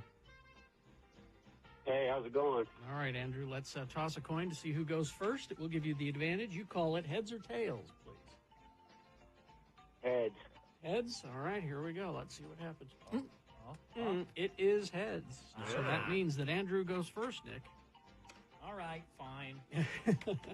Now, you're playing for Spoon tickets. They're playing up in Park City, I guess. Correct. August 11th at the Canyons Village. Oh, in that'll Park be nice. City. That'll be nice for you. Andrew, if you beat Nick at these pop culture trivia questions, you'll get those tickets. If not, what are you prepared to do in Nick's name? Yeah. I was going to give a donation to Cause, which is a non-profit animal rescue. Yes, Amy Donaldson has a lot to do with that, yes. All right, so there you go. Cool. It's pop culture trivia. First question is for you, Andrew. You'll get to answer it exclusively. If you get it right, you get the point. If not, I will allow Nick to answer it correctly, stealing the point away from you, and we'll go back and forth till one of you has 3 points. Better watch out. All right. First question is for Andrew. This is all over the place. Terminator trivia. It's our first question. Andrew, here we go. James Cameron chose to make the T-1000 a cop. So this is Terminator 2. Chose to make the T-1000 a cop as a symbol because... Why? 1, he loved the TV show Chips. 2, because cops terminate more things than just donuts. 3, to show how authority at times can cause police to lose touch with their humanity. Or 4, he thought it was a great bait and switch in the script. I'm going to go with 3. 3 is correct. All right. That's all right. correct. Yes. As a point for Andrew, and now Nick. Nick, let's see. Rob Schneider trivia. Oh, great. Amazing. Rob Schneider got into a spat with film critic Roger Ebert. Okay. Roger said to Schneider, "Your films suck." Despite the conflict, when Ebert fell seriously ill, Schneider sent a large bouquet of flowers with a note saying what? 1, I tried to warn you about those vaccines. 2, your least favorite actor, Rob Schneider. 3, Gene Siskel's my favorite. 4, you have to pay for those. I'm going to guess the unfunniest answer, number 2, with Rob Schneider. Correct. Your least favorite actor. Yes. All right, it's tied up. Back to Andrew now. Andrew, The Truman Show trivia. How did Ed Harris win the role of Christoph in The Truman Show? Is it 1, his elderly voice was so convincing that it made the producer start sobbing, immediately calling her grandfather? Is it 2, the original actor walked off the set? Was it 3, he was able to recite dialogue from all 33 seasons of The Real World? Or 4, he won a funny face-off with Jim Carrey? I'm going to go with answer number 2. Yes, the original actor walked off the set. Well, there you go. It's 2-1. Back to Nick. Chance to tie. Nick. During the filming of Scream Queens TV series, Jamie Lee Curtis would have something and would squeeze it to stop her from laughing and ruining the takes during funny scenes. Okay. What was it? 1, a stress ball. Was it 2, the neck of her assistant? Was it 3, the Electroshake 2000 for asserting your authority in any social situation? Or 4, a thumbtack? It wouldn't be a trivia question unless there was a twist to it. So I'm going to guess number 4. Thumbtack. Nice. Yep, there we go. It's all tied up. But by virtue of the toss, Andrew has a chance to win the game with this one. Going deep, Andrew. Let's do And it. I mean that sincerely. Deep Roy trivia. He's so enthusiastic. Deep Roy is the little person who played all the Oompa Loompas in the Willy Wonka, the one with Johnny Depp. Okay. Where did Deep Roy study acting? Is it 1, the Slimwood School of Comedy? Was it 2, the improv troupe Ikeapocalypse? Was it 3, Juilliard? Or 4, the Gene Cousineau School of Acting?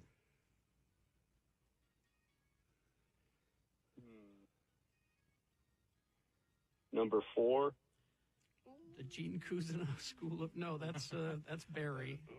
Sorry about that. Steal, Nick. You win. I'm not going to guess Juilliard. What was the first 2 options again? The Slimwood School of Comedy or the improv troupe Ikeapocalypse? It's not number 2. Let's guess number 1. 1 is correct. Wow. Really? Okay. Oh, my God. I've never heard of that. The Well, that's Slimwood it. School Nick, of you win Comedy. the game. There you go. Huh. That was a tough question. Well, Andrew, Yeah.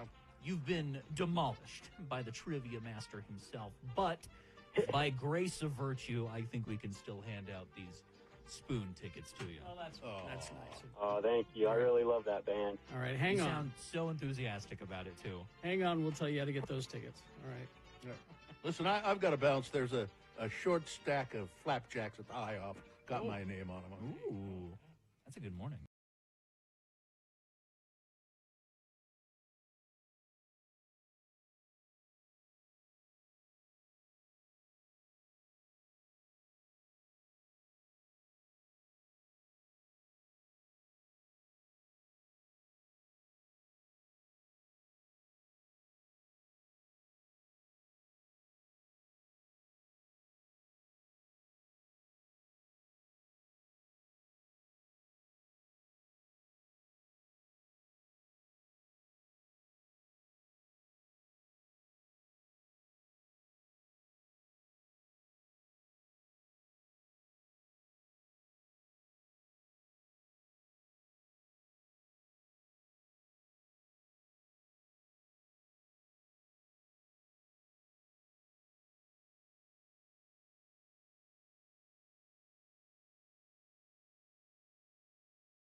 Carl in Salem. In Salem? Yeah. Mm-hmm. Is Mr. Brightside. It's Carl Brightside. So we finally have broken the code. Yeah. We know now that it's Carl in in Salem that he's singing That's who about it is. there. All right. Huh. Well, it's time for the boner recap game. Well, then let's play it. I think Brian is on the phone. Oh, Brian.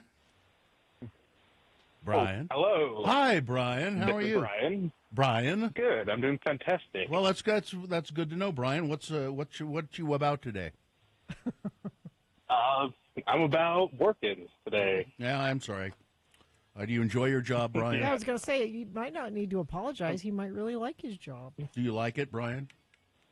Yeah, I surely enjoy it. Okay, good. That's good. A man who enjoys his work, or a woman who enjoys her work, that's half the battle of life, I think.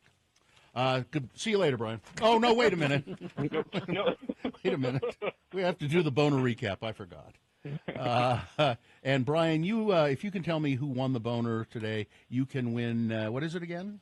You can win tickets to see Foster the People coming February 11th to the Union, and tickets to see the Flies live at Leatherheads on Saturday, October 26th. 2 shows, Brian. Pretty good, huh? Yeah. Oh, yeah. Although I don't know, you're working so much, maybe you won't have time to go. You'll make time, won't you? They'll let me go. Yeah. Yeah, I'll make time. All right, Brian. Did you hear the boner candidates earlier today? I did not, but I might cheat this time. Okay, all right. Here we go. Number 1 was, we'll call her Mrs. Fagan. This is a woman allegedly, well, not allegedly, she did it. She used a child to help her steal items, merchandise from a Target store. It's a little literary reference for you there, Mrs. Fagan. I get it with the Oliver. And okay, yeah, Oliver, that's right. the more, sir, please. And, and then boner candidate number 2 was Roll Out Your Dead, a funeral home, the Hades Funeral Home. What a weird name for a... I was going to say, did they not think about that? I think they did think about it. I don't know why they would do it, but they thought about it. I think they probably embalm only people who are going to hell. Could be. I think that's it. Anyway, they had a sort of a mishap with their hearse, and the back door came flying open, and a body rolled out into the street. Very, very unfortunate. And then there was boner candidate number 3, which was, let's see what the title was. Let me click on that. What do you suppose is the one thing that this firehouse did not have? The firehouse that burned to the ground, a brand new multi-million-dollar firehouse burned to the ground in Germany. It did not have fire alarms. So, there you go. All right, Brian, which one was the winner? It would be boner number 3. It was, yes. Congratulations, Brian. you get all the tickets. Get all those tickets. Hang on the line, and somebody will tell you how to get a hold of those, and then get back to work. Okay, I'll try. All right, hang on for a second. All right. I guess Macy will take care of that. Yeah. Well, we got big boy news coming up. Okay. So stand by for that. Mm-hmm. I have also- news about the Salt Lake International Airport. Oh, okay. Love me some airport news. This is something that people have been hoping to have happen. So, okay. We'll get to that coming up after these messages. Some big boy news and innuendo. Stand by for that. Haster Games.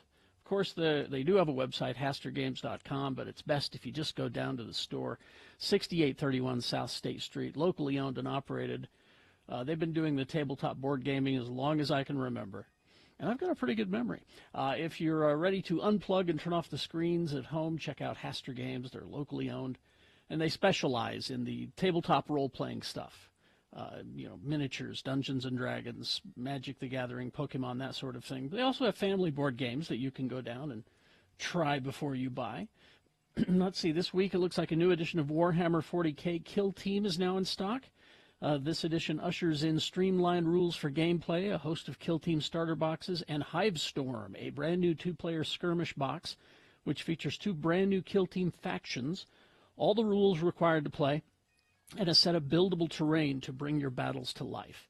There's never been a better time to get into Kill Team than now, and Hasster's holding a special sale on 5th edition D&D Player's Handbook, the Dungeon Master's Guide, and Monster Manual modules. These books are essential to playing the 5th edition Dungeons & Dragons, can be obtained for a whopping 40% off MSRP. These are only available while supplies last, so get yours before they're gone. HasterGames.com, or better yet, just go down and see them. They're at 6831 South State Street. Haster has it. And now, an important message from the chainsaw guy that you encounter at the end of every haunted house.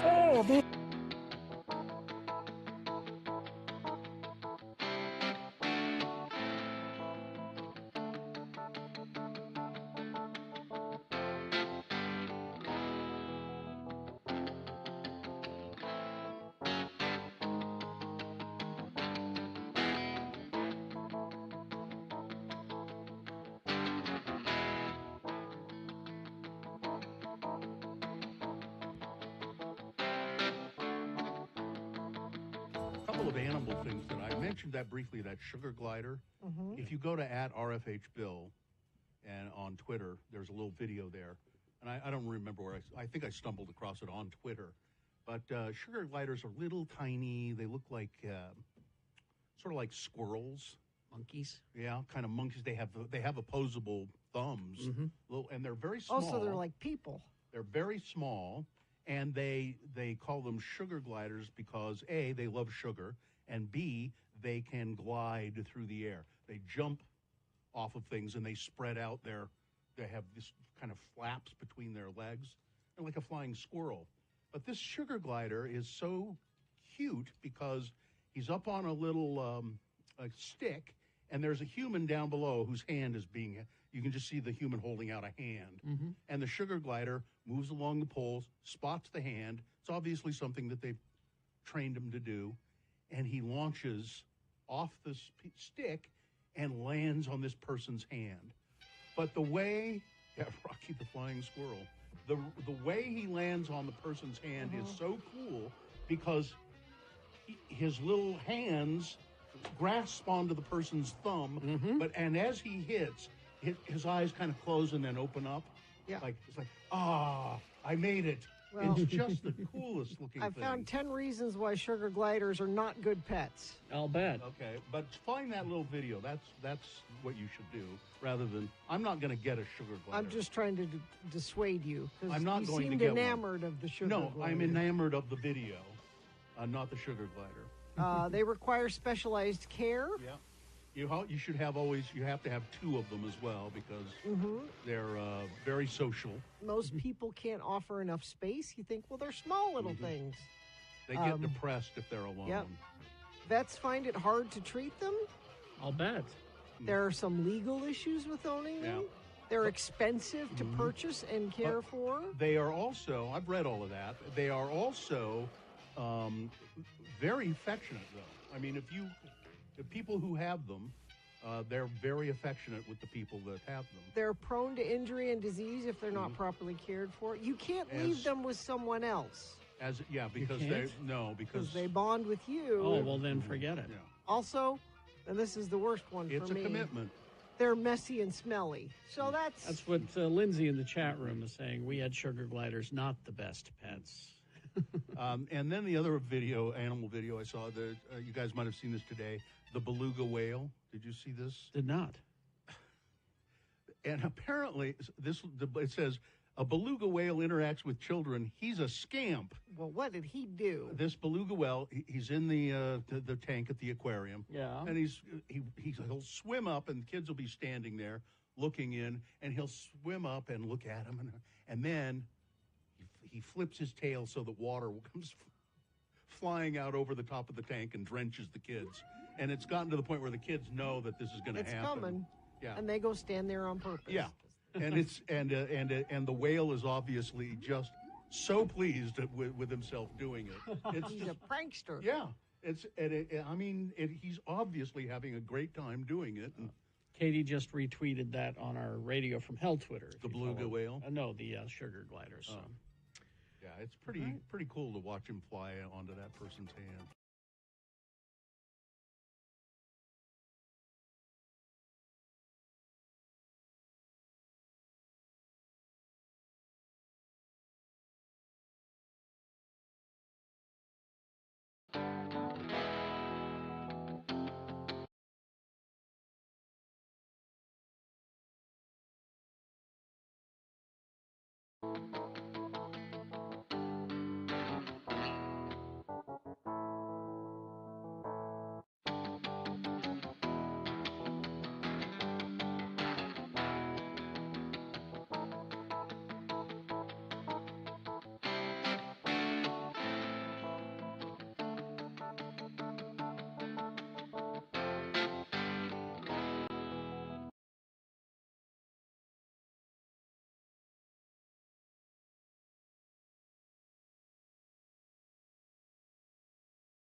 with a new literary form.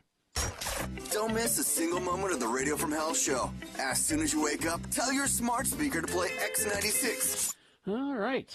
9:22. Let's get to some big boy news and opinioendo brought to you by Halloween at Conservation Garden Park. Celebrate Halloween at the Conservation Garden Park's free family events from pumpkin decorating, story time, dog costume stroll. Visit conservationgardenpark.org for details. All right, hang on. Here's that big airport news I promised you. All right. It's been a long time coming. The Salt Lake City International Airport is unveiling its central tunnel to the delight of slightly inconvenienced travelers who've had to brave the walk to Concourse B over the years of the airport's new construction. The River Tunnel, named for its immersive art installation by Gordon Huether, will be a 900-foot walk that directly connects Concourses A and B. The project has been eagerly anticipated since construction began in 2020. The following year, passenger complaints about the walk to Concourse B became so prominent that one state representative jokingly proposed renaming the facility the Pioneer Children Memorial Airport, a reference to a primary song for the Church of Jesus Christ of Latter-day Saints about the Mormon pioneer children who sang as they walked and walked and walked and walked and walked. Yes. The tunnel's debut comes as part of Phase 3 of the airport's new construction. The details of the newest phase will be presented to the public this morning, I think, by officials from Salt Lake City Department of Airports and Southwest Airlines, as well as Salt Lake City Mayor Aaron Mendenhall and artist Gordon Huether. And it's really pretty.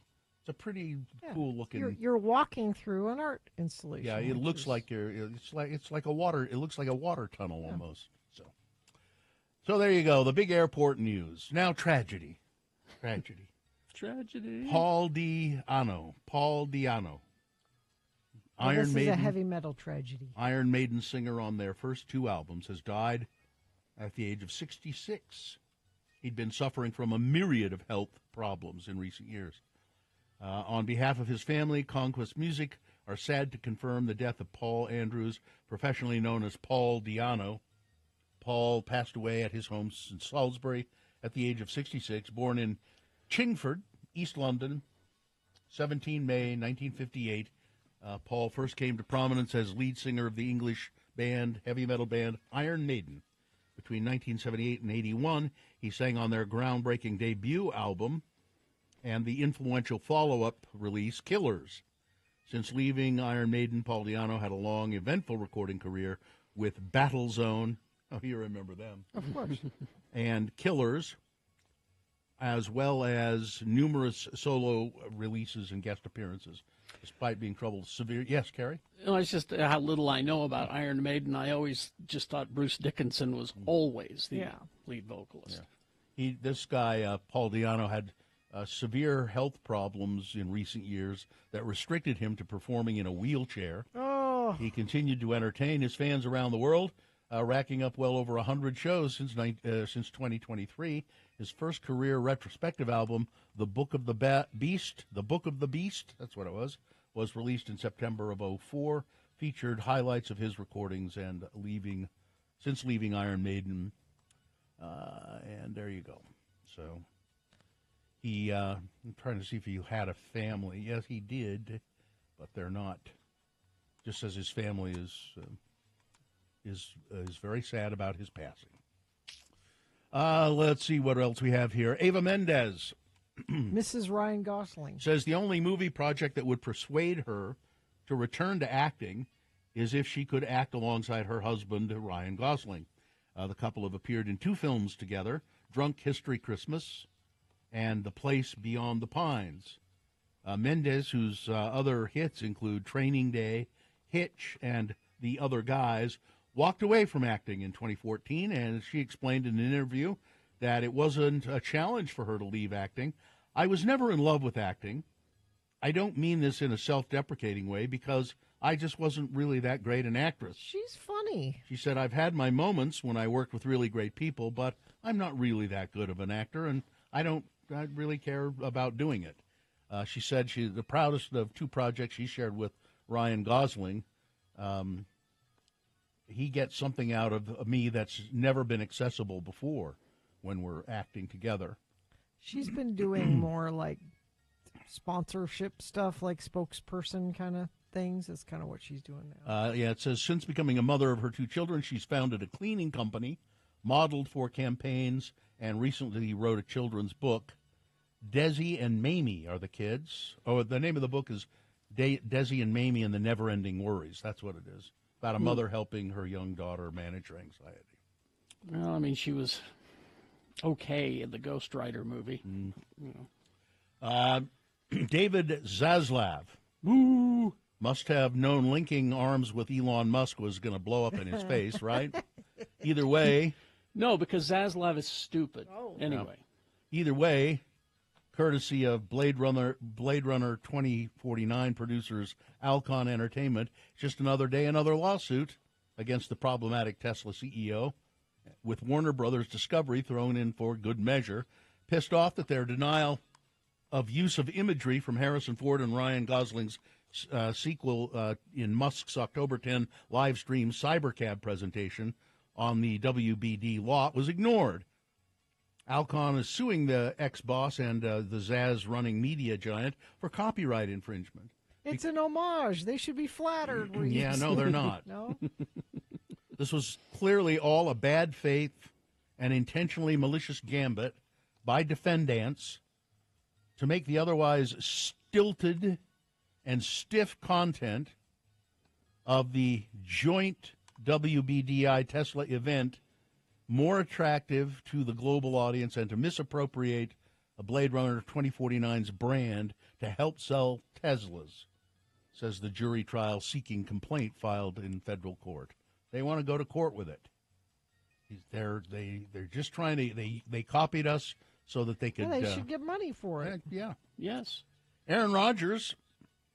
He's gross. On Sunday night, threw 2 picks on the field. That means interceptions. And then added 1 more off the field. The cameras caught him digging for gold in his nose right on the sidelines of the Jets game. There is footage of it. Sunday Night Football broadcast. Aaron Rodgers and his squad were getting pounded by the Steelers in Pittsburgh. And so Aaron Rodgers took a few swipes at his nose. Then, as you can see in the clip, he appears to eat what he digs out of his nose. People race to their social media accounts to point out the behavior, with many poking fun at the 40-year-old quarterback for the sideline scene. Dude targeted his mouth with more boogers than Devontae Adams with the ball, one wrote. He recently shared a new science discovery that booger eating can improve cognitive function and decision-making, another person joked. I mean, they joke, but that's totally the kind of thing I could hear him saying. Yeah, he gets lost in those internet holes and believes everything. And just quickly, Martha Stewart says, I would never sign up for the Golden Bachelorette any time. I would not. Because you know why? Why? The guys aren't hot enough for me. No, Martha's hot. She requires equal hotness. 83 she is. All right, got to keep up with Martha. Yeah. All right, weather? Oh, fall. Hey, look, we must have rounded that corner where fall has been hanging out and hiding from us. Beautiful, sunny, 71 today, 75 tomorrow. We'll dip back down into the 50s on Thursday, and then back up into the 70s for the weekend. It looks like all sunny skies, no rain in sight.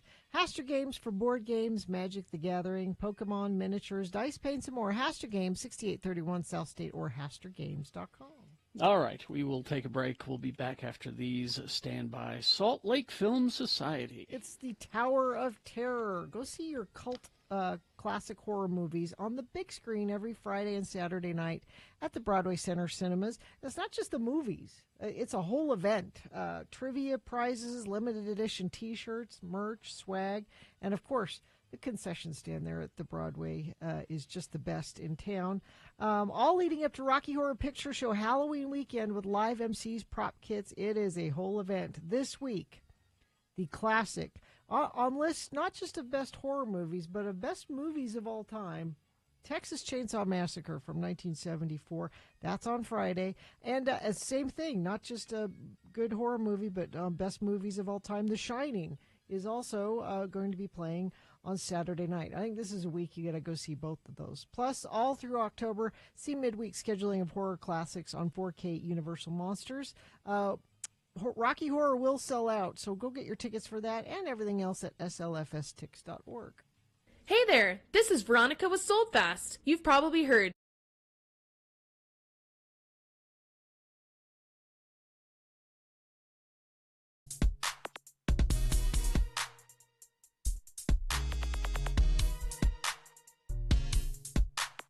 And then I was reading a story today, and it's here somewhere, that men are often likely to be the ones to fall in love at first sight, as opposed to women, which I think is interesting. Did they say why that happened? Maybe, but I didn't read the whole story. I just read the headline. I haven't read it yet. Let's see if I can find it. Well, I'm certain. Oh, there it is. I'm certain it happens all the time.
p.m. Radio from Hell on X96. All right, 9:37. And Mark Stewart is here in the studio with us from the Advocates. Hi, Mark Stewart. Hi, how are you? I'm great. Thank you for asking. So the Advocates, this time of year, distracted driving happens because people are careless about how they take care of their cars. Yeah, we were talking when I came in. I took a call yesterday from someone, and it reminded me with our temperatures getting colder and winter right around the corner that our windshields freeze over, or there's fog, or sometimes there's just stuff on them, and there was an accident caused yesterday by that, and so someone was calling in about that. So thought it'd be just a good reminder we need to make sure that our windshields are clear when we're out driving, so you can avoid accidents. If you are obviously in an accident, you can give us a call and we can give you some direction. But it really bothers me that when people, when it snows and people don't clear off the back window, or they just make a little, porthole there or something. You got to clear all of them off. You got to clear all of them. It is a pain though when you're in a hurry. Yeah. You go out there and you got to wipe it down. Your broom. Just use your broom. You really should use a broom. You should take the snow off the roof even of your car. Yes, use a broom. That goes flying and it flies against somebody else's windshield. Right. You get into an accident and then the Advocates will make some money. But I mean, you'd rather not have people be in an accident, right? That's right. Yeah. But it's an interesting position to say, I don't want you to be in an accident, but I also make my living by taking care of people who are in accidents. It is, yeah. There's times where we do say, geez, we are in kind of a morbid job because everyone that is calling has been hurt in an accident. But yeah, someone has to do it, and we feel like we are providing a good service because accidents happen every day. There's hundreds of accidents just on Utah roads on a daily basis. And those people get injured, and they need someone to fight for them against the insurance company. So that's what we do. So we take some solace in that we are providing service and helping them. You're a local firm helping local people. We are. Yep, we're started here. All the attorneys live here. Our staff resides here. So, and it's a small enough firm too that you're not going to be. If you call the Advocates 801-355-5550, you're not going to be shunted off to. Like a paralegal or some kind of a gatekeeper. An attorney will talk to you. Yeah, all of our cases are screened by an attorney, and they're going to give you advice even if you don't have a case. If you do have a case, we obviously can help you out, but that is one nice thing. You're actually talking to a lawyer who can give you legal advice. And that doesn't, that one phone call, a lot of times other firms, I mean, you have to pay for that phone call. Right. Yeah, our consultations are always free. How many do you do a day? Do you have any idea? How many, phone calls? Yeah. Or I would say that our firm probably daily has 40 to 50 calls that come in. Man, that's amazing. Yep. And then probably a small percentage of those are actual cases. Yeah, I would say maybe 10% of those end up actually being cases. It's interesting. It must be interesting to hear the story as it unfolds, and then determine whether or not a case is there. Yeah, that, and I think it's also interesting just to kind of see the process, because most of these cases, the average case time is about 6 to 8 months. And so it's interesting to look back on that initial call and see how everything has developed as the person is going through treatment and then eventually getting a settlement from the insurance company. Is injury always involved? The only cases that we take involve injury. Okay, yep. yeah. So if there's no injury involved, there isn't anything that we if would it's just be able property to do. damage. What if Bill hurts my feelings? Is that an injury? Well, that's probably daily. Because I might call you later. Yeah. Well, and that's workplace discrimination. Yeah. Go ahead. Go ahead. Take me to court, smart guy. Yeah. See what you can get out of that. If 801-355-5550. And it really is 24 hours a day. Do you get calls at 2 in the morning? We do. We actually get calls. It was so the attorneys all take a week of being after hours, and it's been my week this week, and I think I've had 2 calls that have come in. Really late. Yeah. But 3 you in the morning, encourage 4 people in the to do morning. that because, an accident can happen at 2 in the morning, and they should get you involved as soon as possible. Right, yeah. We always say call the police first and then call the Advocates after. 801-355-5550. Has there been an accident in the other room there? Yes. clean your windows off. Halloween, watch out for the little kids. Yeah, out I mean, there. obviously, the next few days we were saying there's events going on all the time, and there's kids running back and forth. So just be cautious with kids out and about, especially as the sun is going down quicker. We're losing sunlight. You can't see as much. Just be cautious of people out and about. Back to the cleaning the windows off with the snow. I use a broom, but apparently there's a device called a snow rake. Nicole was talking about this in the chat room. Nice.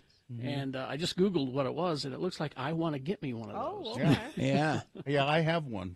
They work quite well. Yeah. And you can reach the roof with them. Even a short guy like me can do it. And, Very nice. Yeah. All right, Mark, nice to see you. Good to see you guys. 801-355-5550. The Advocates, they don't no money out of your pocket, and they just take part of the settlement when they get you, and they will get you a settlement. For sure. Yeah. All right. Thank you. All right, thank you. We will take a break, play a song for you. We'll be back to crawl towards the exits after these. BigOTires.com. Listen, Big O Tires, they're right now, you can save up to $120 on all sets of Big O brand tires. You know, we were just talking with Mark Stewart about cleaning off your windshield. Part of that is just having new wiper blades as the season changes over. They can do that for you at Big O Tires. Yep, Big O can make sure that your car is in good condition so that you don't get into an accident. Tires and service can be an unexpected expense, but Big O wants to make sure that you have financing options to keep your vehicle in tip-top shape. No credit needed financing options to fit any budget and any situation. We go to the Big O Tire on 2nd East and South Temple. Gina's up on Highland Drive. Highland Drive. That's the one you go to. Carrie goes to one on 33rd? Olympus. Olympus. Yeah, the one on 33rd. Yeah. It's got a Bigfoot mural on the side of the building. Really cool. So go to BigOTires.com. Make an appointment online. They are the team you trust. And now,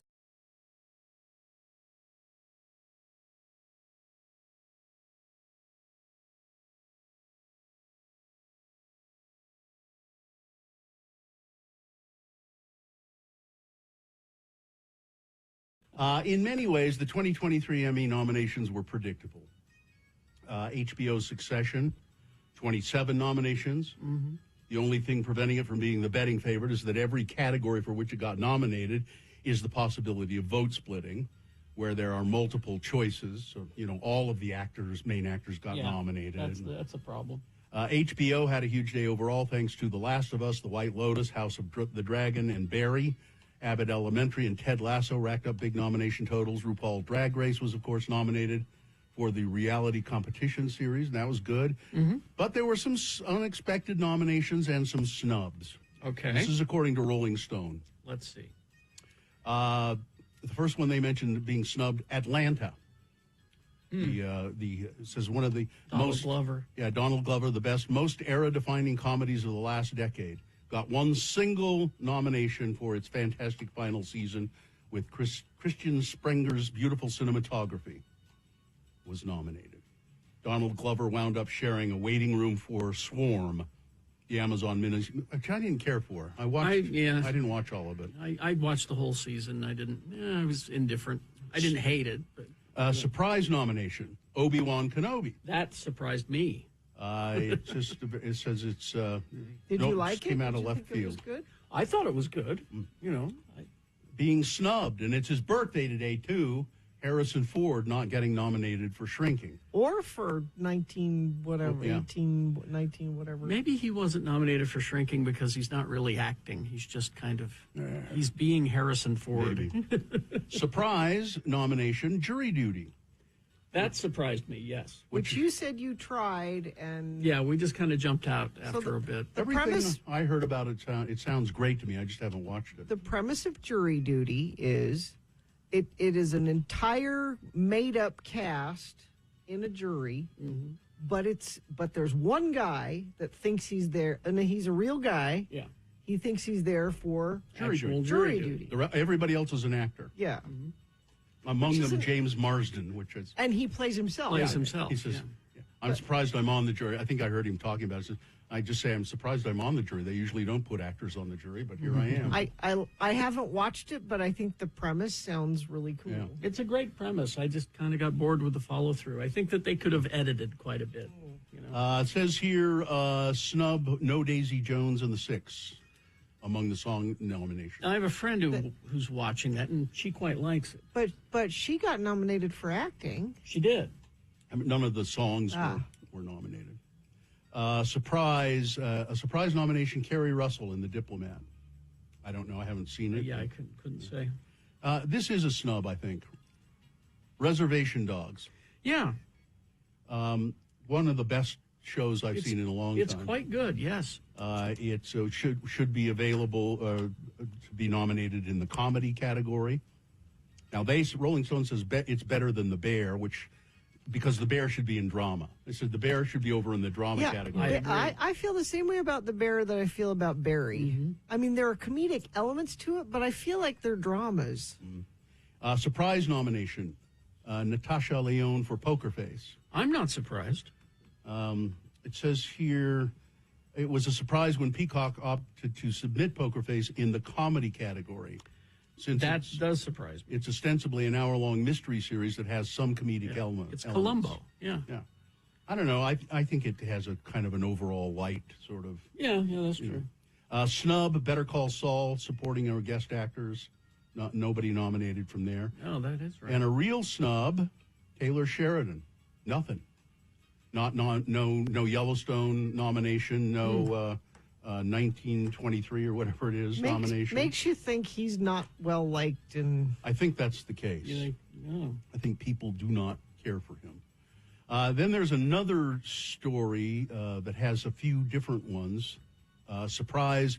All the beef adoration. Ali Wong and Stephen Yun's rage-fueled Netflix comedy was one of the lucky recipients on nomination morning. Got 13 total nominations, including 5 for acting. Wong and Yun both became first-time Emmy nominees.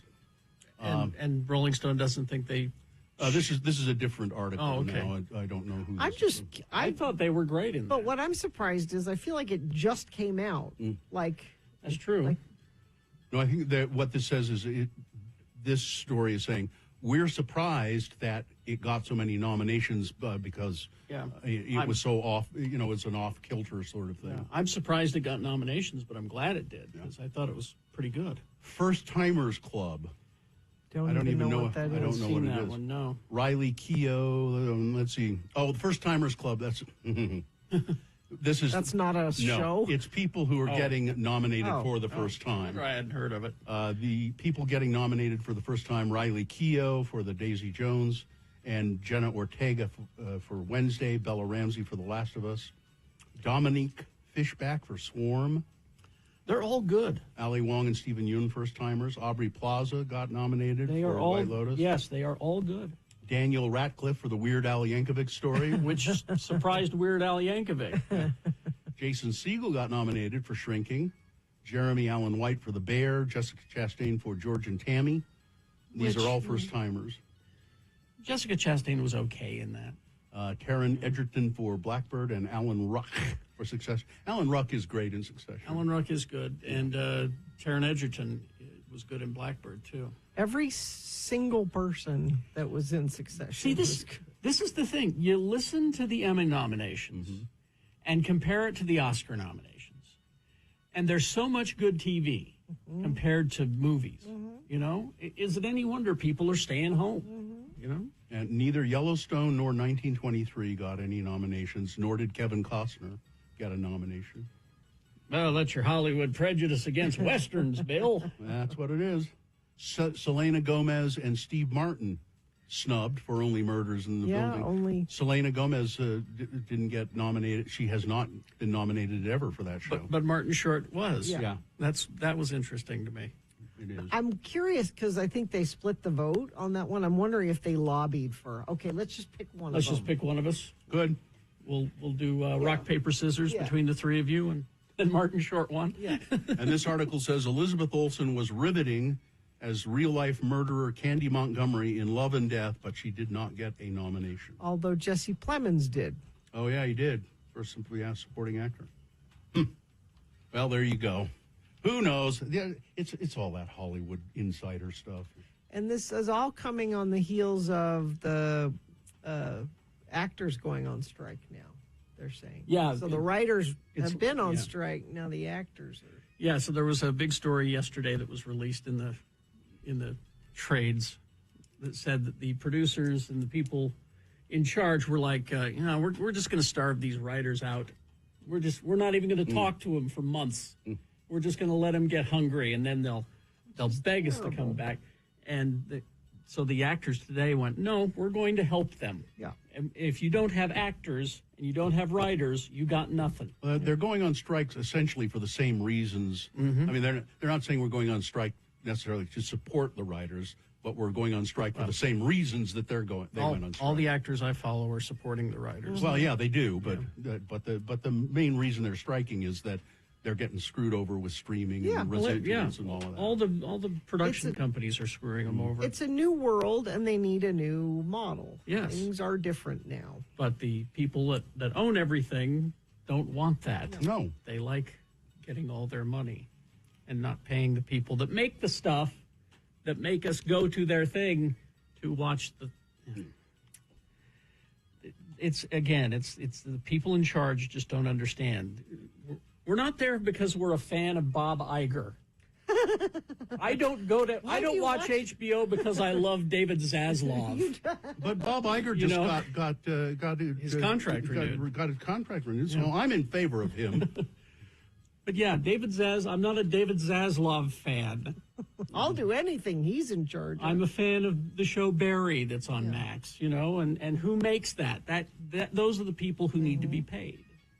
And the actors are like, hey, we just say what they write. Yeah. We're nothing without the writers. Yeah. So.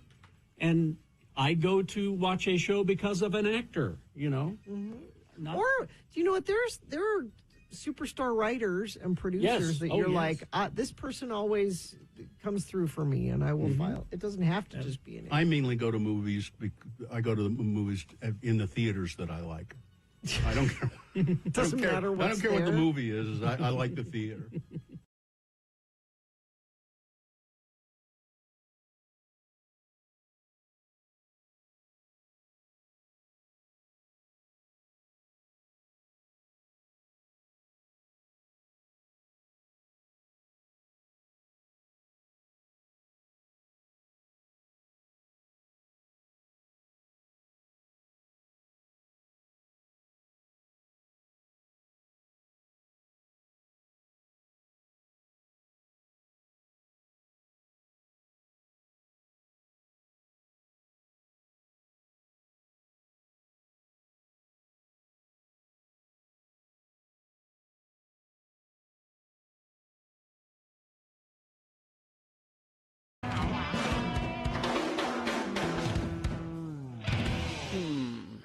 Wow, thank you. I'm nervous to go home. Why are you nervous to go home? Because my husband found 3 black widow spiders in the garage. Do you spend a lot of time in the garage, Gina? Well, I mean... You don't put your car in there? Yeah, I do. Oh, I thought you just used it for black widow spiders. No. But I'm saying if he sees 3, that means there's like 20 of them, right? Maybe. Maybe. They're good to have in there, though, because they're good to have in there. They eat the other bugs. I want them out. Well, I'll report back tomorrow whether they have in fact been removed. Well, I don't know why he told you even. They're very shy. They don't, they're not going to come jumping out at you. I don't know. I don't trust it. Yeah, it was unwise of him to say anything. Well, I don't know why. Yeah, I don't know why he said anything at all. All right. Well, let's do the promo and crawl toward the exits. Wednesday's Radio from Hell show will answer your medical questions with Dr. Cobble starting at 7:45. Who left all this ice cream out melting in the studio? My hands are all sticky. Well, it's not really a medical condition. More of a thing that must go, email your things that must go to x96.com. I'm going to go wash my hands. Wash your hands and tune your radio to 96.3. Radio from Hell Wednesday morning here on X96. Of course, if Gina's not here, that means she was attacked and murdered by a black widow spider. By a tribe. A tribe? Of black widow spiders. They're in a tribe? Yeah, I think that's the official It's a term coven. for a coven It's a of coven spiders? of spiders. Is it a coven? No. It should No. be. It's a great name. No. You, I you don't said think that so. with such conviction that I believed you. Yeah, no, I don't believe it is. No. Yeah. All right. Well, let's see. I think we're all good. We got everything taken care of. Fine job as always, Katie. Thank you. Live long and prosper, bitches. Don't you know who I am? Jesus, take the wheel. Artie Fufkin is next. Artie Fufkin totally pressed the rewind button and left a big smudge of gravy on it. Ugh, 1 hour non